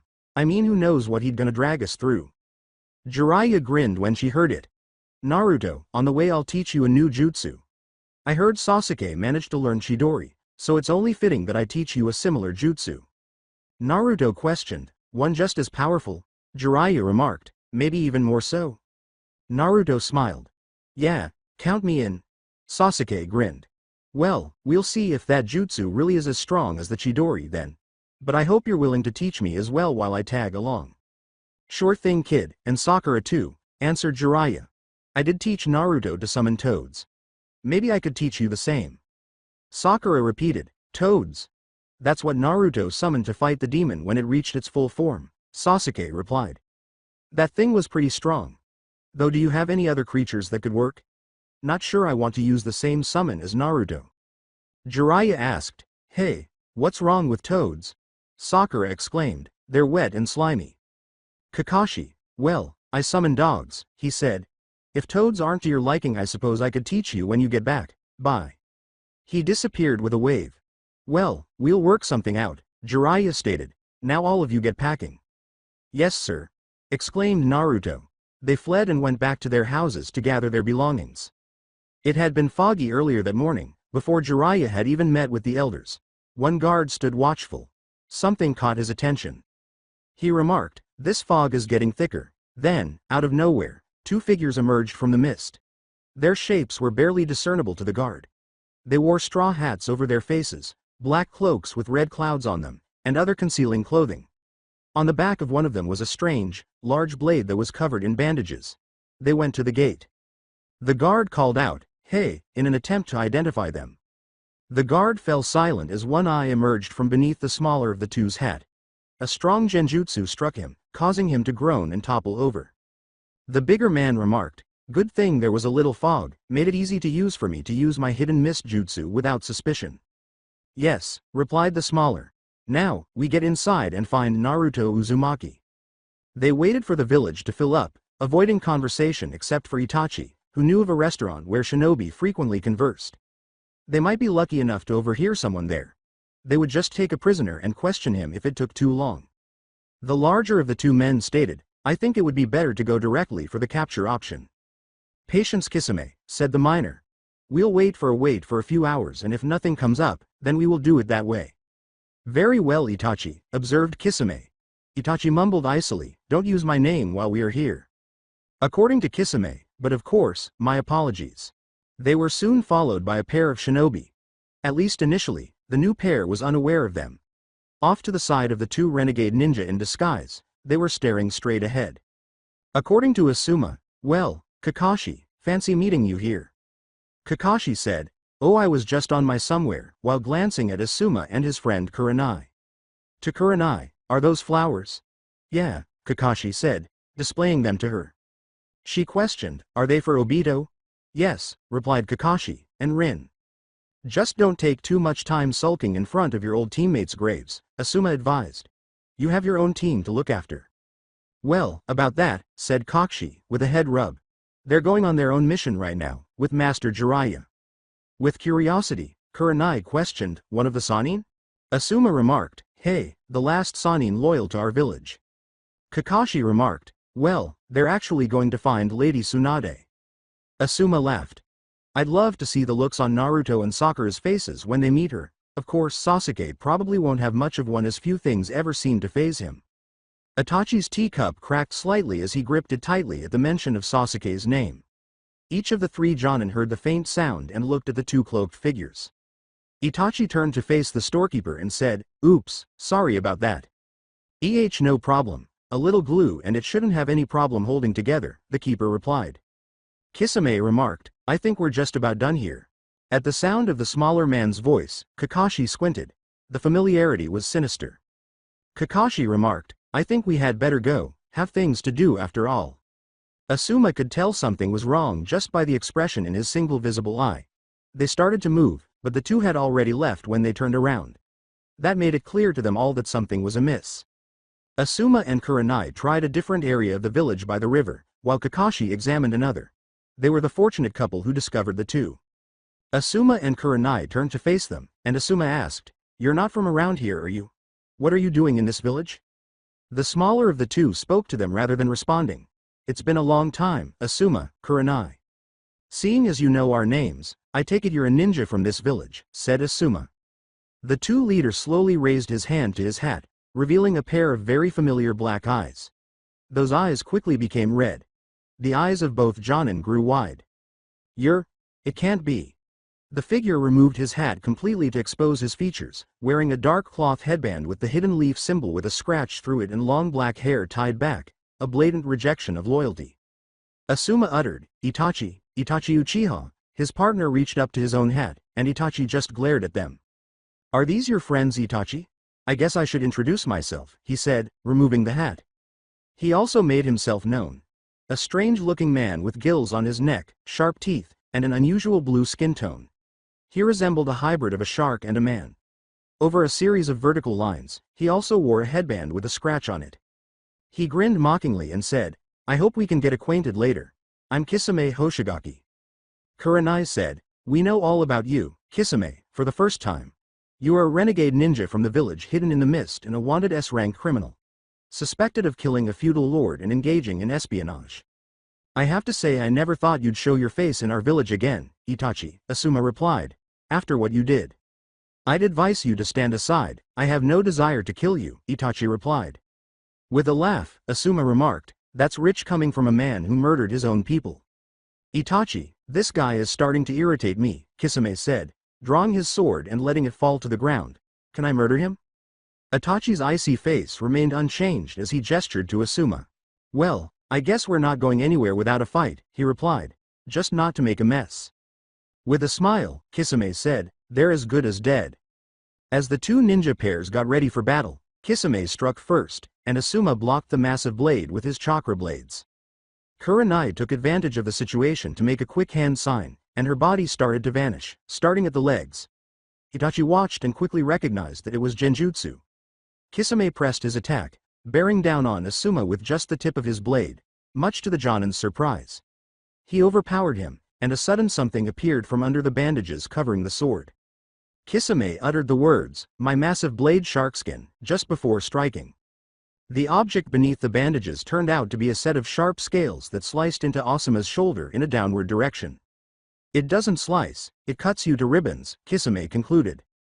A tree sprang up from the ground below and wrapped its vines around him, immobilizing him, and then Itachi looked up to see Kurenai emerge from the top of the tree, drawing a kunai, just as he had raised his blade to deliver the final blow to his wounded opponent. "It's over," she declared, lowering her blade. As their roles were reversed, Itachi simply grinned, with Kurenai immobilized by the tree and him now free. He informed her, "A genjutsu of that level won't work on me," before striking. Only a small amount of blood was drawn, so the blow wasn't very serious. He employed a genjutsu reflection. Amazing, Kurenai thought. Her eyes widened as she realized she was outmatched, but Itachi was quick, getting down almost instantly after she ducked and sending out a kick. She put up her arms to block it, but he was also remarkably strong. She disengaged the genjutsu, freed herself, and then avoided Itachi's next blow to her head, though her hair was still cut just a little bit as she ducked. "It's over, Kurenai," Itachi said icily. "Actually," said a fresh voice. Kurenai was relieved to see Kakashi behind Itachi. Meanwhile, Asuma and Kisame were engaged in a duel on the nearby land. Kisame smirked as he stepped back out of range, but was startled when he felt a cut on his cheek. Asuma dodged Kisami's blade blow and then moved closer, striking with his shorter blades. "What?" he cried out. Kisame growled and made a hand sign to complete this, and then he saw a new person appear alongside Asuma. He looked at the knives and saw the faint blue aura of chakra that passed through them, increasing their range just enough for that attack to land. "Water Shark Bomb Jutsu is the water style," together with another's voice, he said. Unexpectedly, two of the same jutsu, a water-based shark head, sprang toward one another and neutralized one another. "What? My jutsu, the same one?" Kisame cried out. He smiled at the masked ninja with a Sharingan in one eye as the water explosion subsided and he got a clear view of his new enemy. "Well, and I thought I'd never see someone else like Itachi with those crazy eyes," he replied. Kakashi the copy ninja. When Asuma said, "Thanks Kakashi, no problem," Kakashi remarked, glancing at their two adversaries. "It appears that we were extremely fortunate today. Itachi Uchiha and Kisame Hoshigaki, that is." Kisame remarked, "Well, you know my name, I'm honored. I assume that strange excuse for a blade is one of those 7 swordsmen of the mist swords?" Kakashi asked, glancing at the sword. "Sharkskin, isn't that right?" Kisame chuckled, "You're right. I've heard that you and Zabuza had a falling out some time ago." "Yes, we did," Kakashi said, nodding. "However, I am not the one who killed him. That was his own boss's doing." "In any case, you'll make an interesting opponent," Kisame shrugged. "Stop it, Kisame. We can't waste time battles with everyone we meet," Itachi said. "Remember our purpose." Kisame sighed, but Kakashi, who was standing next to Asuma, the shadow clone, spoke first, trying to force the conversation. "So you're pursuing something? Okay, let's listen. What is your objective?" Itachi turned to the Kakashi next to Kurenai, who was, apparently, the real one, after the clone finished speaking and disappeared. Itachi remarked, "We are looking for something in this village." "What would that be, then?" Kakashi inquired.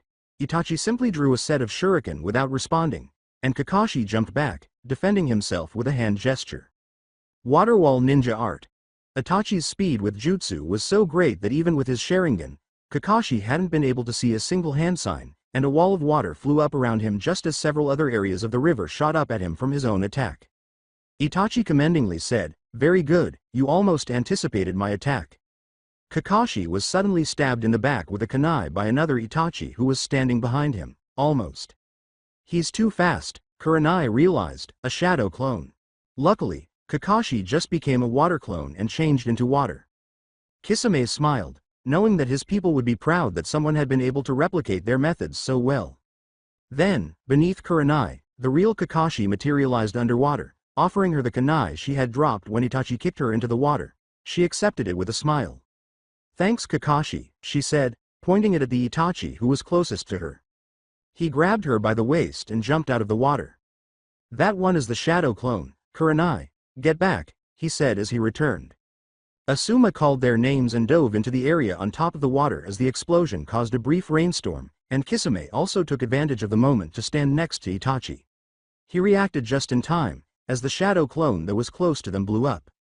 Kakashi turned back to their opponents and remarked, "Watch it, this kid was the top of his class and made Enbu Black Ops at the age of 13.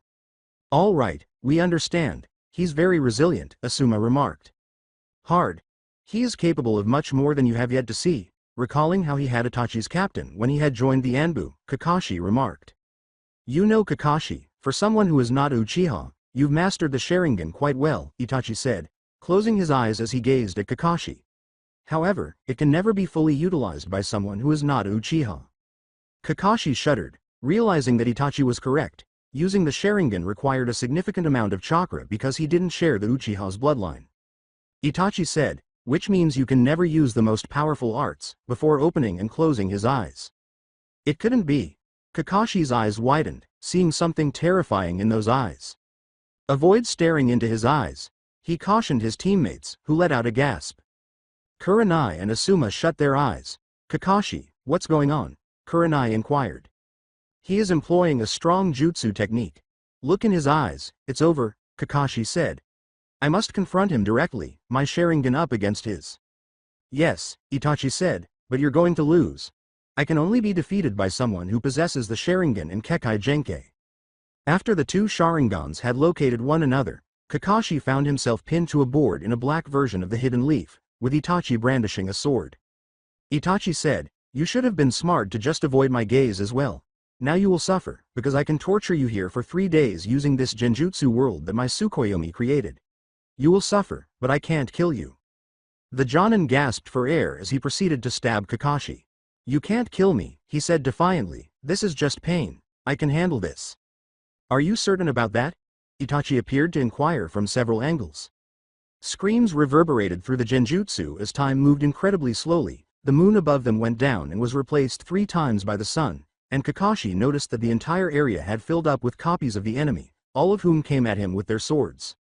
After interminable suffering, Kakashi was eventually released.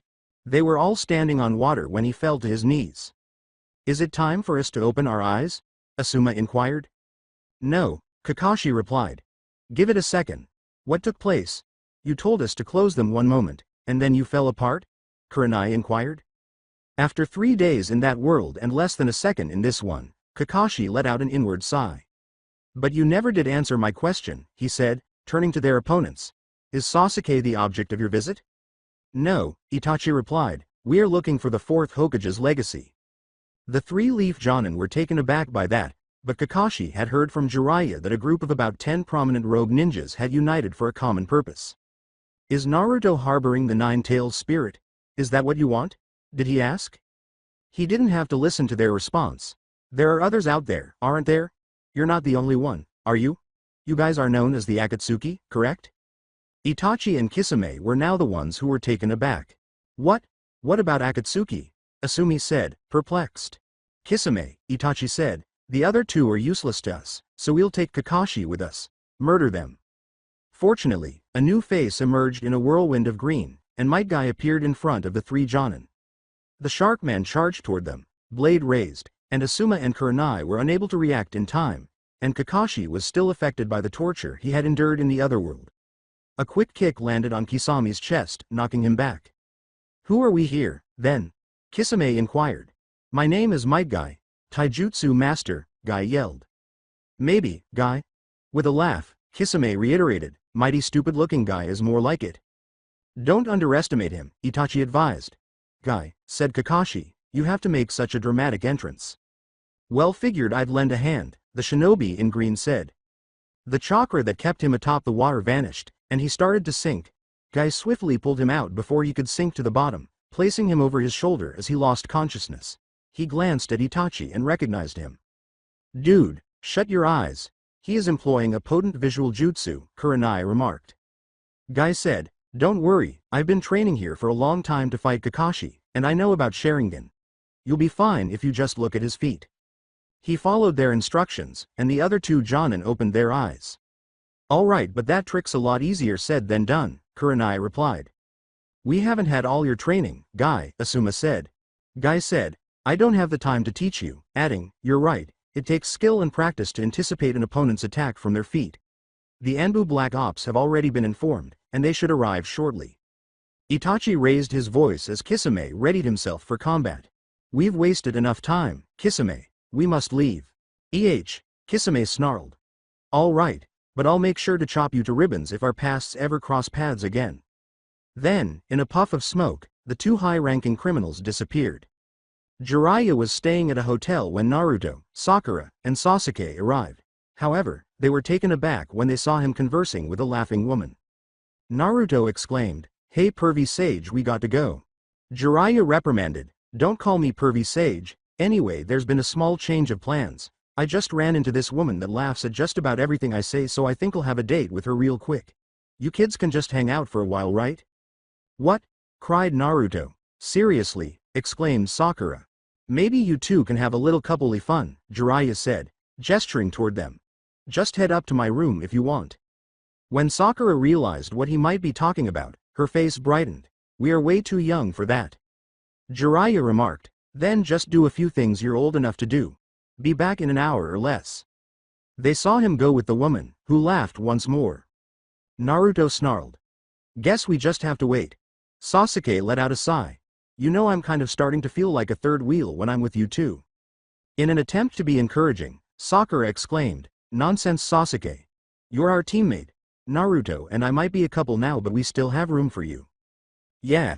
Naruto grinned and said, "I'm sure we can have a lot of fun on the road while we're looking for this old lady that they want us to bring back to be Hokage."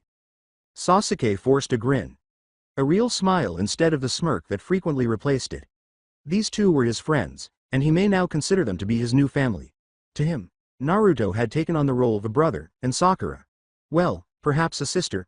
Yes, it sounded like a sister who had once harbored feelings for him. Additionally, Kakashi resembled their father. Sasuke remarked, "And we can train while we're out as well. You've both gotten stronger, so I think you might give me a challenge now." Naruto prodded, "Huh, I bet I could kick your butt now." Sasuke remarked, "We'll just see about that." Sakura exclaimed, "Hang on, guys, let's not fight in here. We'd have to pay for the damage." The eyes of both boys grew wide. "You're right," exclaimed Sasuke. "All right, we'll settle this later, Naruto." "Right back at ya!" exclaimed Naruto. "When I learn a jutsu that can equal the Chidori, I'll beat you. And I'll get a summon that can squash your toads," said Sasuke. Sakura grabbed both boys by the ear and pulled, saying, okay, enough." "Ow!" they all exclaimed. They were dragged to Jiraiya's room by Sakura. "Let's just wait for pervy sage to return." Oh, and Naruto don't get any ideas about doing what he mentioned. "Huh?" inquired Naruto. "What, coupley fun?" Sakura exclaimed, "The kind we're not old enough for?" Sasuke averted his gaze. He would never stay in the same room as them if they ever made that decision. Additionally, he had a sick feeling in his chest that he now recognized as jealousy.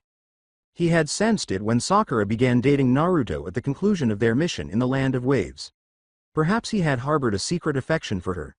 Well, he was pretty much a girl magnet, so he should have no trouble finding someone else. He had promised to take Ino out on a date at some point. He would need to arrange that when he saw her after they returned. He would still need to train, even though he now understood that bonds were a source of strength rather than weakness. Naruto questioned, "And what kind is that?" The idea made Sakura and Sasuke flush. It's clear that Naruto didn't know how to do. He didn't hear it from them. "Never mind," replying Sakura. "We'll get Lady Tsunade. Hopefully she's more dependable than him or Kakashi-sensei. I wonder why she left the village though?" "Well, whatever, we'll just find her and get her to come back, no problem," said Naruto. Sasuke gave a nod but remained silent. But before they could come up with anything to do in the interim, someone knocked on the door. Gazing at it, Naruto complained, "What, don't tell us she dumped you already."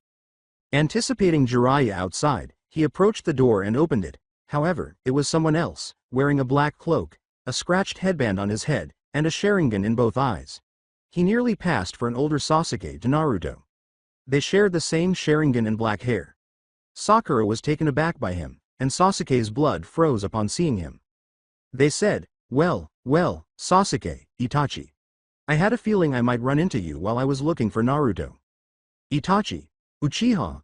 Sasuke snarled, his fear swiftly giving way to rage as his Sharingan came to life and he turned to face his brother and mortal foe. Out loud, Naruto pondered, Itachi, Uchiha. What's happening? Is he Sasuke's relative? Sakura pondered. Abruptly, a taller man with blue skin, wearing a black cloak, and a large sword on his back appeared. He saw the three of them when he peered in. Ah, a couple of little ninja are here with one containing the nine-tailed fox, Kisame replied. Fox with 9 tails? Sasuke pondered. In the hidden chamber beneath the Uchiha clan shrine, he had read about the 9-tailed fox. At the highest level, it was under the Sharingan's control. Naruto questioned, "Who are you two?" "We're some people who are taking you for ourselves," the man brandishing the sword stated. "And we don't mind killing the other two." Then he gave Sasuke a closer look. Then he turned to face Itachi and said, "Wait, the Sharingan? And he looks an awful lot like you. Who is that kid, Itachi?" "He's my younger brother," mentioned Itachi. Sakura and Naruto were taken aback by that. "That's strange, cause the way I heard it, the whole Uchiha clan was wiped out. By you," said the large man. Sasuke gave his brother a hateful glare. "You finally come. I hope you're ready to die." Sakura and Naruto both had flashbacks to memories regarding the day they all met Kakashi and discussed their dreams. "I'm going to destroy a certain person and restore my clan." He had been referring to this person, the one Sasuke wished to murder. When Sasuke saw Naruto standing between him and his brother, he yelled, "Naruto, stand aside." Itachi remarked, "I'm not here for you, Sasuke, my target is Naruto." Sasuke yelled, "Like I'll let you take someone else precious to me. You killed our whole clan just to test your ability." "Yes," Itachi replied. "If you want to fight, feel free to step into the hallway with us." As he and Sakura watched in alarm, he and his partner retreated a few feet into the hallway, and Sasuke rushed forward, pushing Naruto aside. Itachi said, "Kisame, don't get involved in this." Kisame said, "As you wish, with compliance." Sasuke turned to face Itachi, or rather, them. Two Tomos looking into three Tomos, their Sharingan gazes locked. When Itachi said, "Your eyes have hatred, but I sense newfound love in them as well. Your bond with your friends, no doubt." Sasuke's clenched jaw relaxed into an antagonistic scowl. "I've learned that bonds with friends can make you stronger as well." Itachi said, "Good," which surprised Sasuke. "A part of me feared you might bring our clan to ruin if you were the one to kill me. But perhaps I was wrong. The Uchiha have long been a tainted clan, since the beginning of this village. But I think you will be one of the few exceptions." The words intrigued Sasuke and left him a little perplexed, but he couldn't ask questions because of his hatred. "I don't know what you're talking about, but I will restore the clan as a proud one in this village." Sakura went outside to join their teammate, Naruto. Even Naruto could sense these guys were important in some way. Sasuke had put in a lot of training to eventually outshine Itachi, proving that he was a formidable ninja. But would his current skill level be sufficient?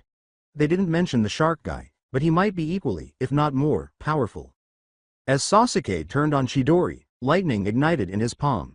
"With my hatred and bonds with my friends as my strength, I will defeat you, Itachi," said Sasuke. He was filled with hate and thoughts of his parents. He had put a lot of effort into impressing both his father and his devoted mother. He had always been in Itachi's shadow. His brother had long been their father's favorite child, and Itachi had brutally murdered him. Sasuke's mind was filled with darkness before light also entered. He and his team were at the center when he noticed a bright sun. They were all grinning at the same time.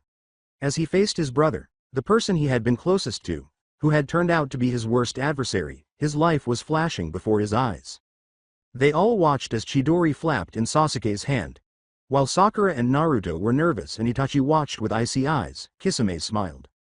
"You're red," Sasuke exclaimed, letting out a lengthy war cry as he rammed his Chidori into the building's wall.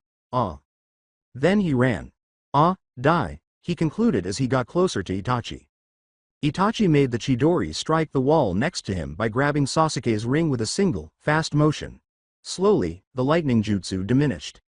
"I don't think so," Naruto pondered. He dismissed Sasuke's attack as if it had never happened. "Absolutely not," Sakura pondered. Naruto joined his hands and summoned the nine-tailed fox's abilities, realizing that they were in danger. He could see the beast's cage. "Naruto, make use of the other power as well," told the monster. "It is your only chance." Because of the curse mark Orochimaru had given him, Naruto understood what he meant.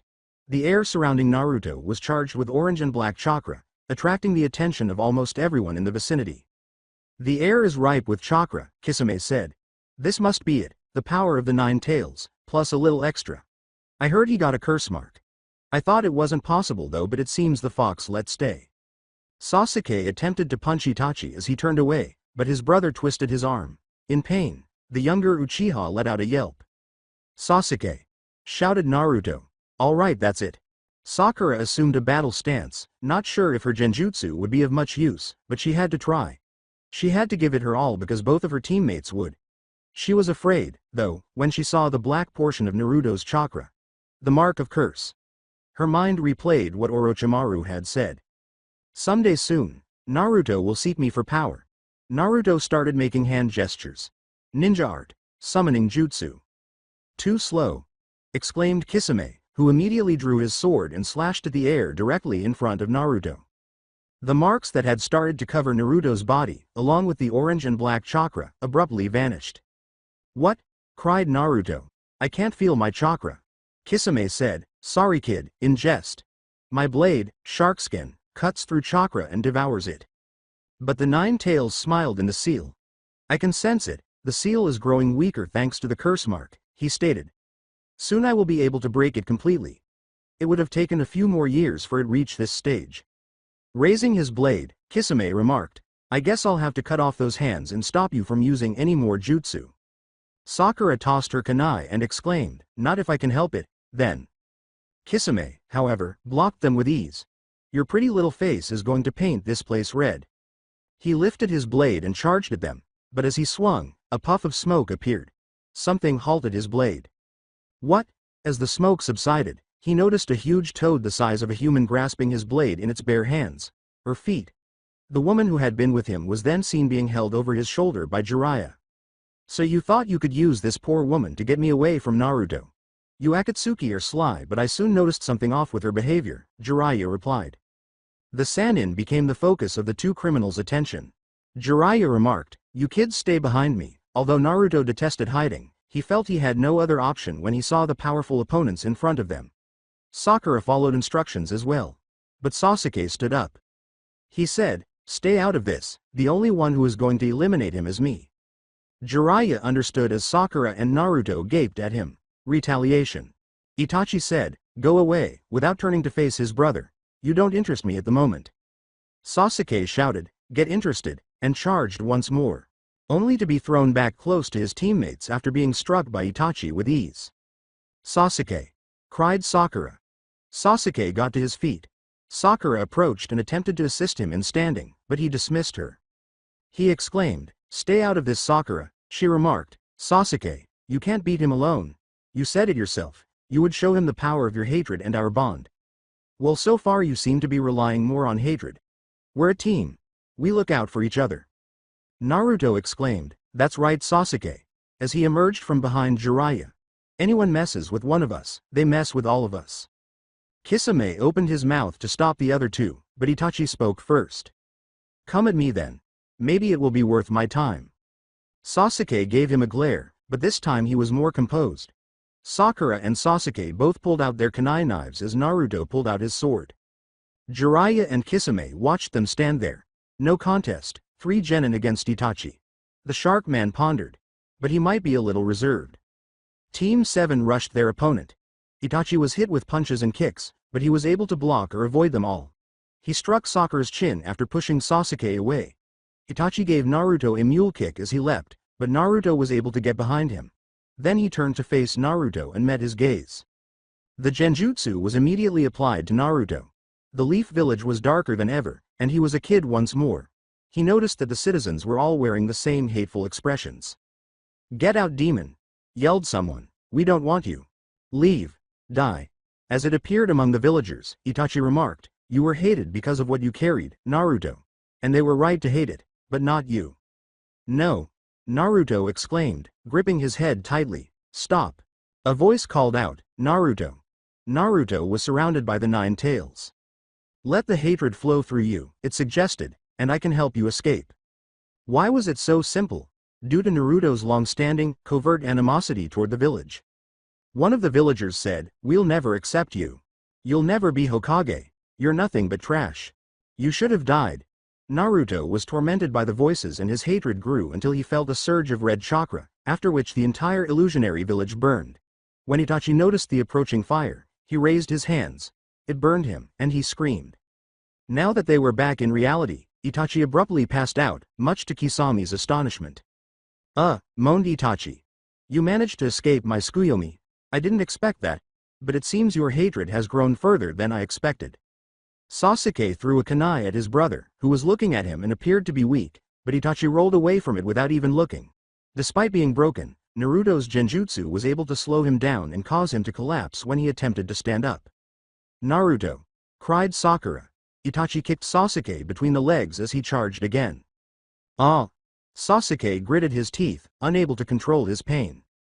Itachi gasped for air. Jiraiya instructed them to step in at that time. Ninja Art. Toad's Stomach House Jutsu. The entire building transformed into the interior of a toad's stomach when he made a hand sign. While Naruto and Sasuke hardly noticed it through their suffering and struggle, Sakura was immediately repulsed. Itachi realized the trap and decided to pull back. After his sword became entangled in the trap, Kisame withdrew it from the bottom. Tentacles started to approach them. Itachi remarked, Kisame, we can't win today, we must leave, come. Once more, Kisami's sword was caught, then he complained, easier said than done. They were pursued by the tentacles. After briefly pursuing Itachi, Kisame turned and killed them. However, a second wave swiftly supplanted them. After them, Jiraiya yelled, there's no escape. No ninja alive can survive this. As expected, the tentacles started to cling to them. It's too quick, Kisame complained. We can't outrun it. Jiraiya sensed something when Itachi opened his eyes. He ran to investigate the crash that was ahead. As Naruto and Sasuke gradually recovered, Sakura worriedly watched him. They stumbled to their feet, then trailed behind the Sannin. They were shocked by what they saw. A black flame in front of a hole in the wall. They had escaped. Sasuke tightened his jaw. Beside him, he slammed the repulsive walls that had been transformed. He complained, I'm still too weak. Sakura said, hey, it's okay, as she approached and placed a hand on his shoulder. We'll all get stronger together. You may not have beaten him this time, but next time maybe. Knowing she was correct, Sasuke sighed as he glanced at her. However, Naruto scowled as he saw Sakura placing her hand on Sasuke. He averted his gaze as if jealousy were rising within him. Would Sakura return to Sasuke? He had always been her obsession. Then he turned to face the odd object that was still there. Sensing the heat, he questioned, what is this? Some sort of black flame? He reached out and touched it. Jiraiya uttered the words, don't touch it, with intensity. Sakura ran over and dragged Naruto away from the flame, shouting, Naruto, get away from that you idiot. As she struck his head. You want to touch fire? You want me to cry over your ashes? With a head rub, Naruto said, sorry, Sakura. Jiraiya sighed and used a scroll to put out the flames. Well, they're gone. But they'll be back, sooner or later. All Sasuke could do was hope it would happen later. Jiraiya exhaled a sigh of relief as he extinguished the flames and restored normalcy to the hallway. The woman who had been subjected to genjutsu was then awakened by him. He inquired, can you find your way back home? Yes, she replied. Thank you. She left, but as soon as she rounded the corner, someone else rushed past her. When Might Guy saw Jiraiya and the team's 7 genin, he stopped. I have bad news, Master Jiraiya. Itachi Uchiha has returned to the Leaf End. We already ran into him and his partner, Jiraiya replied. They're gone. Oh, I'm so grateful. Only a Sannin can frighten away even the most dangerous criminals, Guy uttered. When Jiraiya said, they'll be back though, well, I'm relieved Naruto wasn't taken. Are you alright, kids? Guy inquired. They all took a bit of a beating from Itachi but they should be okay, Jiraiya stated.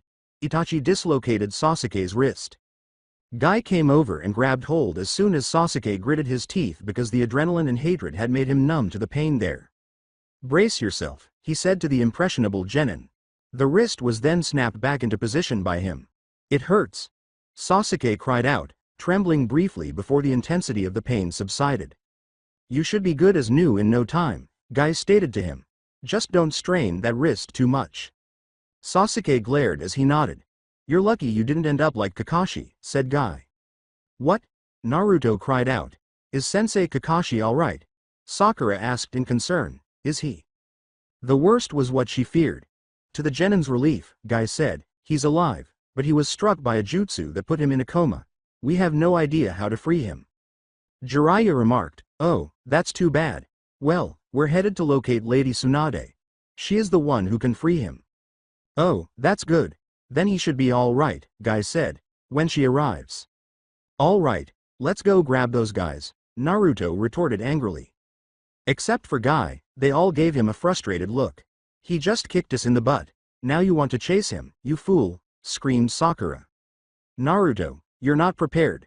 Not you, not Sasuke, and especially not Sakura, Jiraiya uttered. Another time will come. I might have time to get you ready, but I can't say for sure yet. All right, Naruto conceded, but if they return, don't expect me to flee. Sakura grinned at her boyfriend, whose determination was both frustrating and motivating, but occasionally he was too bold for his own good. Jiraiya was also responsible for paying for the damage as they left the inn. We'll double patrol around the village, Guy stated. This shows that we're still vulnerable, even though it might be difficult given how we're already pushing ourselves. The earlier you all return, the better. Right, we'll be back in a week or two at most, Jiraiya replied. Just keep Kakashi from starving in his sleep. Will do, Guy replied. The nurses at the hospital will take good care of him.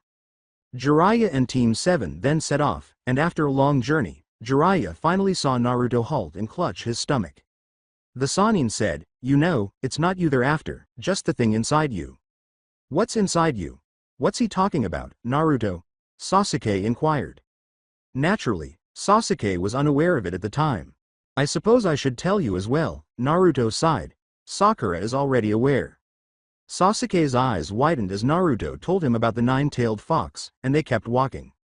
So, you have a beast inside you, said the man. Naruto said, yeah, adding, I just hope that doesn't change anything between us. You get stronger, don't you? Sasuke inquired. Yeah, Naruto replied. It was that fox's chakra that I used a couple times, like on the bridge when we fought Haku and in the Forest of Death against Orochimaru. I suppose I should be thankful that you have it, Sasuke remarked, frowning slightly. However, noting this, Naruto inquired. This implies that you will always be stronger than me, Sasuke snarled. At the very least, you will possess the Nine Tails power. Naruto stated, I'm trying not to rely on it unless I have to. And don't fret, Sasuke, there are some ninja out there that can fight tailed beasts, Jiraiya stated.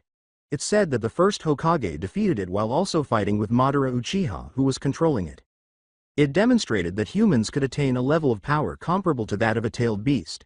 But Sasuke was also ashamed that another member of his clan had betrayed the Hidden Leaf Village, this time under the first Hokage's rule. Well, I'm not gonna let you surpass me easily, Naruto, Sasuke replied. Sasuke, right back at you, Naruto uttered those words. They went on, crossing the land of fire, and the following day, after going through a festival, Jiraiya halted them for a brief training break. The Sannin said, all right, Naruto, this is the jutsu I wanted to teach you. He held up his hand palm up, and a blue ball of pure chakra spun in his palm before he slashed out and wiped out a nearby tree, freezing all three genin and opening the mouths of Sakura and Naruto. Naruto wanted to learn the jutsu right away, so, the jutsu you described was on par with or even superior to the Chidori? Wonderful, inquired Naruto. Jiraiya replied, yes, it's called the Rasengan. The fourth Hokage made it up himself. It differs from other jutsu in that hand signals are not necessary. Amazing, said Sakura. While you're here, would you two like to learn it? Said Jiraiya. With curiosity, Sasuke observed, it actually looks like it does more damage to me. It has a greater area effect ratio, Jiraiya stated. It can also inflict additional harm through other means. However, your Chidori is at least equally powerful. Well, then, as I previously stated, no thanks, smirked Sasuke. I already have Chidori. But if I want to beat my brother someday, I'll have to do something else. Would you mind training with me, Sakura? My brother is very good at ninjutsu and taijutsu, but he mostly uses genjutsu, like what he did to Kakashi and attempted to do to Naruto. I want to practice using my eyes to dispel genjutsu. Even though your strength is probably not nearly as great as Itachi's, it could still be useful. Of course, Sasuke, Sakura concurred, anything for a friend. Thanks, said Sasuke. They were staring at each other, and Naruto scowled, unable to get rid of the thought that perhaps Sasuke was attempting to kidnap Sakura. Well, good luck, Jiraiya replied. I'm sure when we wake Kakashi up he'll be able to teach you something that might help. Naruto was left with Jiraiya after Sasuke nodded and he and Sakura left to train separately as comrades. Well, how can I perform the Rasengan? Naruto inquired. As he reached into the bag he had brought, which contained a number of water balloons, Jiraiya said, first you need to spin your chakra. Rotate it and make it spin. Jiraiya then handed Naruto a balloon, and he started spinning chakra in it. Naruto watched in awe as he held out one of the balls, which started to transform from a simple round ball to a spiked one as the water inside spun around. I'll finish this up quickly, Naruto exclaimed. Jiraiya laughed and said, okay, we'll train till the sun goes down, or at least, you will. Before long, he dozed off as Naruto went on with his training. Naruto complained, lazy old man, while he worked, his balloon swishing with water. Sakura used a few genjutsu on Sasuke nearby, and he watched her with his Sharingan active. She disappeared as she used the first genjutsu, which made her disappear even from his view. Then roots grew from the ground and attempted to encircle him, but he avoided them and concentrated on finding Sakura, which was challenging but not impossible with the genjutsu. His eyes soon detected the chakra coursing through her, and he leapt, giving her a light kick. Oh, her concentration on the genjutsu vanished as she fell and landed on her back end, and he grinned down at her. I guess that's one way to stop a genjutsu, she exclaimed. Here's another one, though. They went through a few more, and Sasuke soon learned to copy them with his Sharingan, even dispelling them, after she demonstrated the hand sign to release. That will probably help at least a bit, Sasuke said, adding, thanks. She nodded, wishing that he had been like this when they first started, so that they could have gotten together more easily, but she was with Naruto now, and she was going to stick by him. On their way back, they discovered Jiraiya sleeping and Naruto holding a balloon. As the sun was about to set, Naruto simply stood there with the balloon, which was sloshing a little. Loser, what are you doing? Sasuke inquired. Trying to make this water spin as quickly as possible, but I can't seem to do it here, Naruto remarked. Hey, bet I could have it done twice as fast you, Sasuke said. It's easy to learn a jutsu that has hand signs probably. Oh yeah, well take this, Naruto gritted his teeth at his rival and teammate. Sasuke easily avoided the water balloon he threw at him. You missed, he mockingly said. Why did Pervy Sage have to bring you along anyway? Snarled Naruto. I'm just being trained by him. Come on, Naruto. We're all having a great time together, Sakura uttered those words. I guess, Naruto replied. Would be pretty boring with no one but the old man to talk to. The Sannin was sleeping when he turned to face Jiraiya. It's getting late, Sakura noted. We should probably call it a day and get something to eat. When Sasuke said, I agree, yeah, I'm starved, Naruto acknowledged. After waking Jiraiya, they went to the town where they had previously stopped, had dinner at an inn, and then went to bed, with Sakura and Jiraiya each having their own room, while Naruto and Sasuke shared a room. Before going to bed, Naruto continued his training. Hi, Pervy Sage. Before entering, he knocked on Jiraiya's door and said, it's time to get up, we're all set. Jiraiya opened his eyes slowly and drowsily, saying, hey, will you get me some water? A little water. Naruto repeated this in frustration, but then he had a thought that made him smile, and he took a water balloon out of the bucket and held it in one hand while adding more chakra with the other. Naruto had succeeded last night when he realized he was not making any progress with one hand, and then he realized he had another, and a weapon like his sword always struck harder when wielded with both hands rather than one. The balloon soon swished and formed spikes before popping loudly. I succeeded, Naruto exclaimed triumphantly, only to discover Jiraiya had dozed off again. What? They kept going until Jiraiya stopped them at a pub, where they could at least get food, but it was more adult-oriented. Naruto had been training non-stop, and Sasuke had been helping Sakura hone her taijutsu. She was still no match for the Uchiha because he was too fast, but at least she had managed to hold him at bay for a full 20 seconds during their most recent match. They lost her somewhere in this town that had reportedly been attacked by a giant snake. Sakura exchanged a look with Sasuke and realized that they were both thinking the same thing. Orochimaru. Of course, they weren't sure if it was him because Naruto could summon giant toads now, so who knew how many ninja out there could summon snakes or other animals? Naruto was making progress with the Rasengan. He had gone through the steps of creating the jutsu and now managed to make a spinning ball of chakra, but he was unable to sustain it for the attack. Gazing at a nearby pub, Jiraiya remarked, well, it's getting late, kids. Let's grab some dinner and we'll call it a night. However, Jiraiya gasped as she entered the pub and glanced in a particular corner. Tsunade. I've been searching everywhere for you, he cried. The three genin with him stared at her and were astounded to see the woman they had been looking for, as well as another woman with dark hair, equally dark eyes, and a blackish-blue kimono. She almost resembled Sasuke's older sister, and in her arms she held a small pig in a dress that must have belonged to her or Tsunade's pet. Tsunade, the blonde, was supposed to be an old lady in her 50s, but she only looked in her 20s or 30s at most. She had a enormous chest, and Sakura stared at it with her mouth open, part of her wishing she could have a chest like that. She was so beautiful that even Sasuke blushed slightly at her appearance. Well, I should have realized that pervy sage would simply be seeking out more attractive women, he complained. My respect for that Sannin has certainly been depleting over these last few days, Sakura said. Sasuke gave a nod. Jiraiya, what are you doing here? The old lady cried. Jiraiya remarked, it's a long story, let's grab a drink. While the adults conversed and drank alcohol, Tsunade definitely drank, and the three genin sat behind Jiraiya and ordered some food and water. After a while, Tsunade said, all right, so what's brought you out looking for me after all these years? Naruto was eating fish on sticks, and Sakura was eating dumplings and Sasuke tomato soup. Who are these brats that you brought along? Team 7 scowled at the insult, and Naruto, who was the most outspoken, yelled, hey, who are you calling brats? Tsunade remarked, you seem like the brattiest of the bunch. Why you? Sakura stopped Naruto before he could lunge at her. Sakura had the urge to hit the woman herself, but she told her boyfriend, just let it go Naruto, knowing that if she was truly one of the legendary Sannin, it would only hurt them more. This here is Naruto Uzumaki, his girlfriend Sakura Haruno, and Sasuke Uchiha, Jiraiya stated. I thought they were all civilians, but I guess it makes sense to have a Uchiha on the same team as the Nine Tails. Tsunade's eyes widened. This is the Nine Tails kid? And a Haruno Kunoichi? All right, she sighed, however, I didn't think you would join a new squad at your age. Oh, I'm just substituting, Jiraiya replied. I think Naruto would benefit from having his friends nearby on this one given a certain condition he's in right now. State? Naruto said again, I'm not ill, no, but you have something that could still affect you, Jiraiya replied. What is that, too? Naruto questioned loudly. According to the male Sannin, that thing Orochimaru gave you.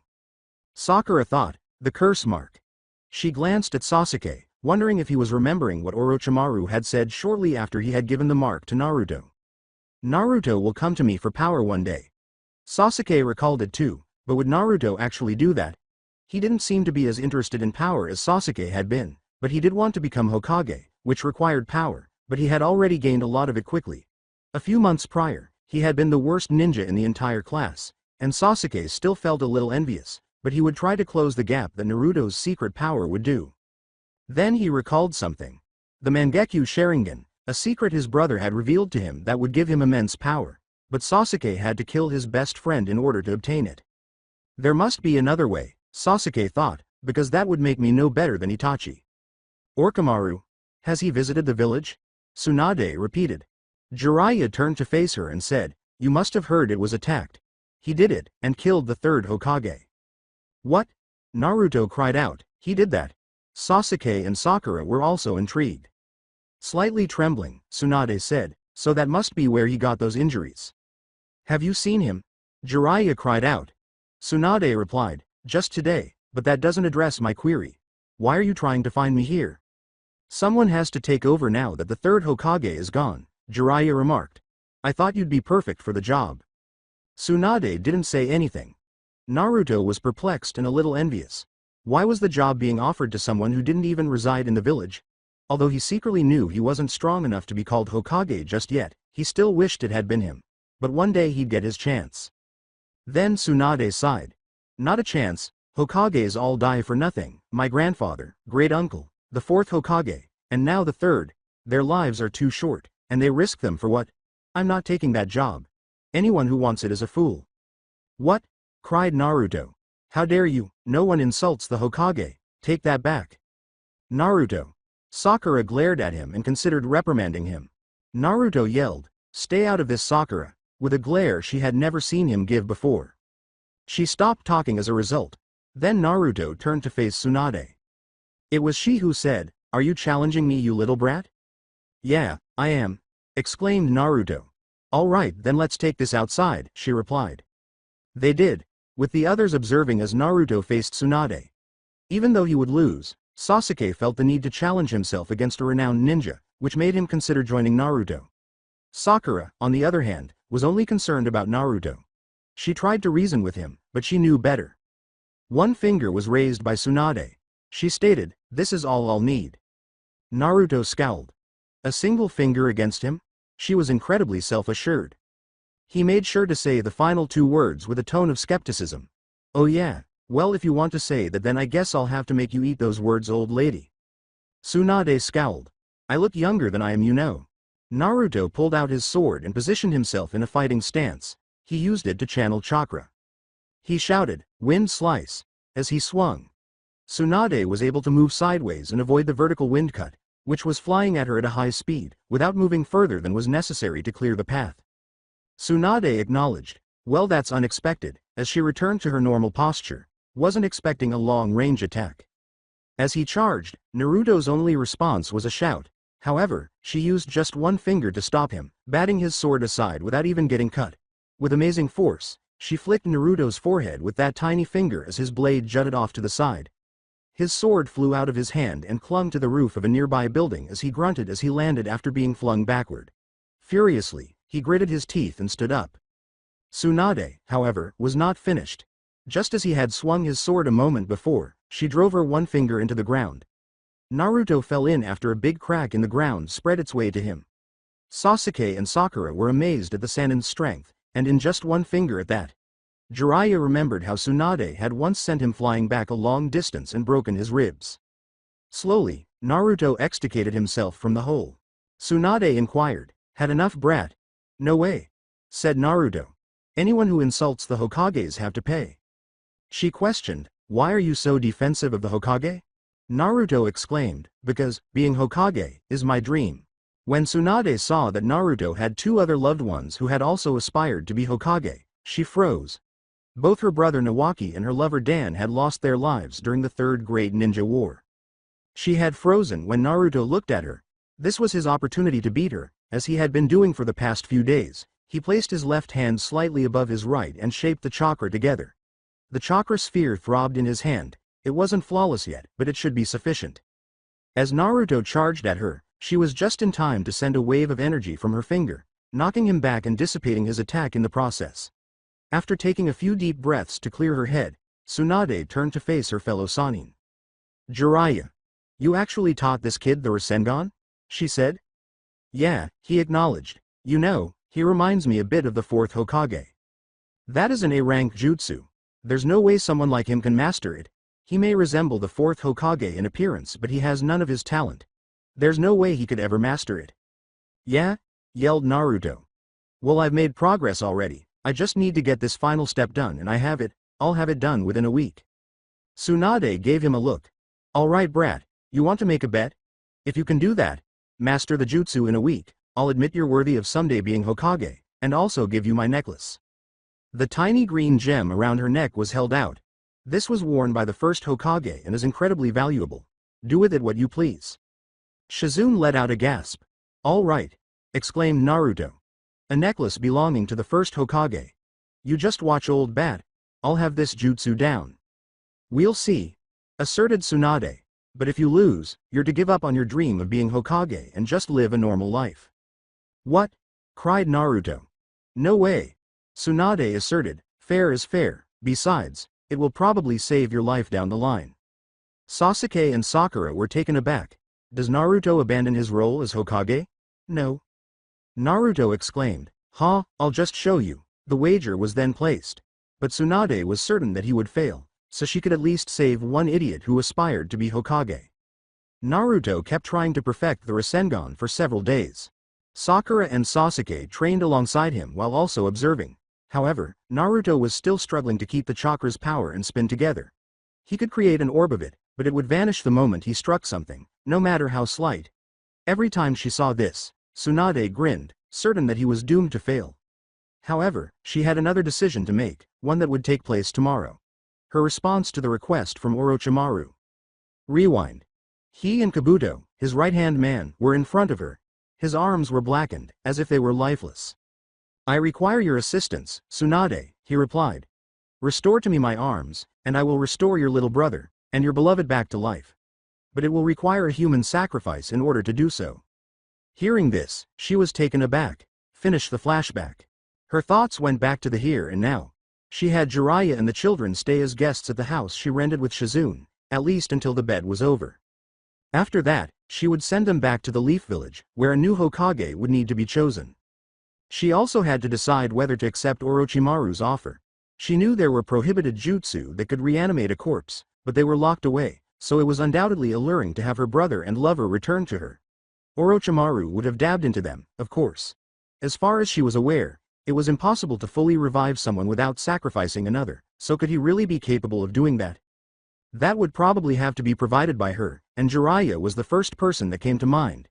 She considered Dan or Nawaki to be at least 3 Jiraiyas, even though they were once teammates. She would want him out of the way, at the very least. And that's exactly what she came up with. She quickly located a medication in her medicine cabinet that would put him to sleep for the entire night and prevent him from controlling his chakra for a few hours. That would be good. One voice said, Tsunade, from behind her. When she looked, she saw Jiraiya.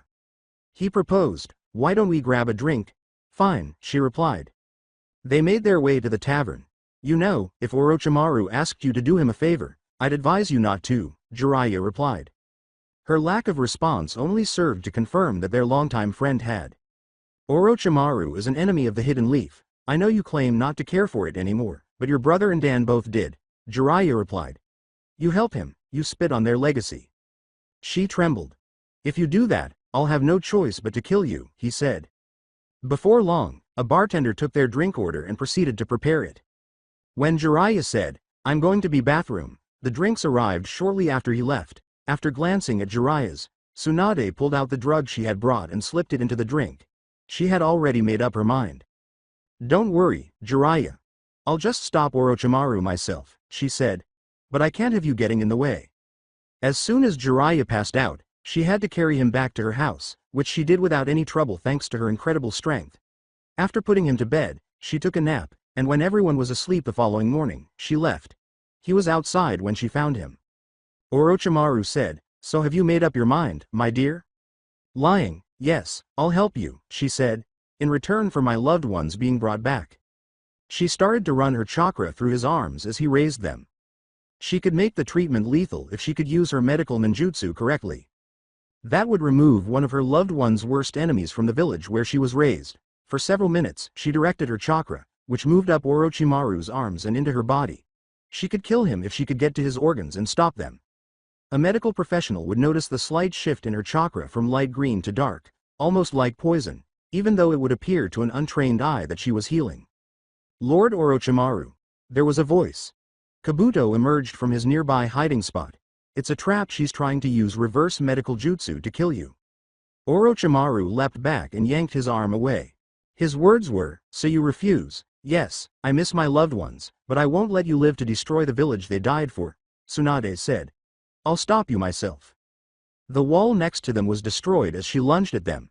She pursued them after they retreated, destroying a lot in the process. When Jiraiya woke up, he felt weak and drowsy, and he could feel someone tugging at his cheek. When he opened his eyes, Team 7 was staring at him. Naruto exclaimed, Hey pervy sage, wake up. This is the last day before the bet is off. If I lose I have to quit being a shinobi. You got to help me. Ah, Jiraiya rubbed his eyes and grunted. He struggled to maintain his balance as he pulled himself out of bed. Sakura said, Hey, Master Jiraiya, what's wrong with you? He yelled, I think I've been drugged, Tsunade. When they located Shizune, they inquired, All right, what's going on between Tsunade and Orochimaru? Jiraiya asked. He needs her to heal his arms that were wounded when he killed the third Hokage, Shizune stated. He offered to bring the 2 people she loved most back to life.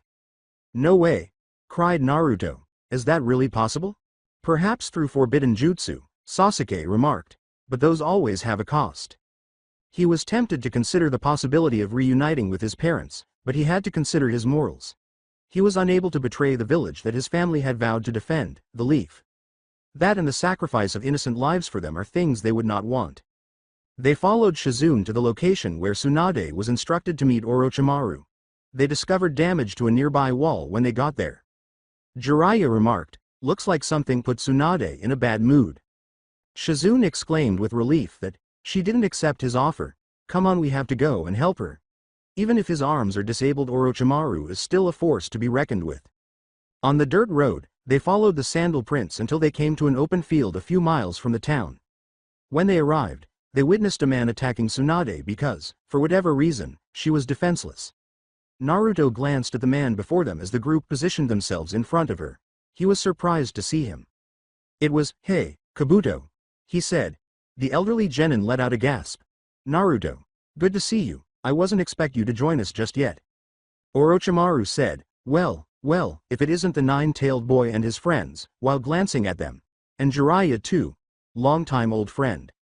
Jiraiya frowned as she examined him. Indeed. Shizune, Sakura, and Sasuke remained silent. Sasuke and Sakura both trembled at the sight of the man they had seen previously, but Shizune was prepared for battle. The one that had frozen them both in complete fear and vowed to force Naruto to join him.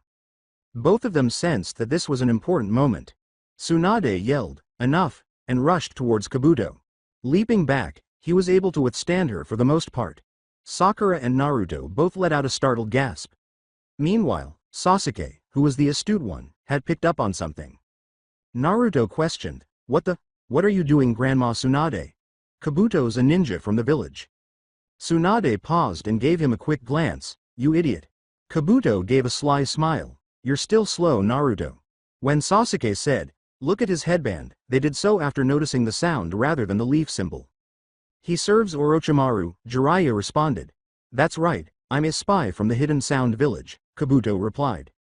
Incredulous, Naruto exclaimed, "A spy? No, it can't be." "It is," stated Kabuto. Sakura remarked, "You helped us though." The response from Kabuto was, "That was part of the act." Sasuke gave him a fierce look. "I had a feeling there was something off about you. You'll pay for this, traitor." He glanced at Kabuto and thought of Itachi. They had both turned into rogue ninjas after betraying the Hidden Leaf. "Yes, it's time to get this done." "Ya!" Tsunade exclaimed. Kabuto pulled out his kunai knife, but instead of slashing her, he sliced his own hand. Immediately, a lot of blood poured out, and he threw his hand at her, landing it on the Sannin, who froze. Shizune yelled, "Lady Tsunade," as she rushed to her mistress' side. Sakura followed with the others, asking worriedly, "What's wrong with her?" It was Shizune who said, "She's afraid of blood."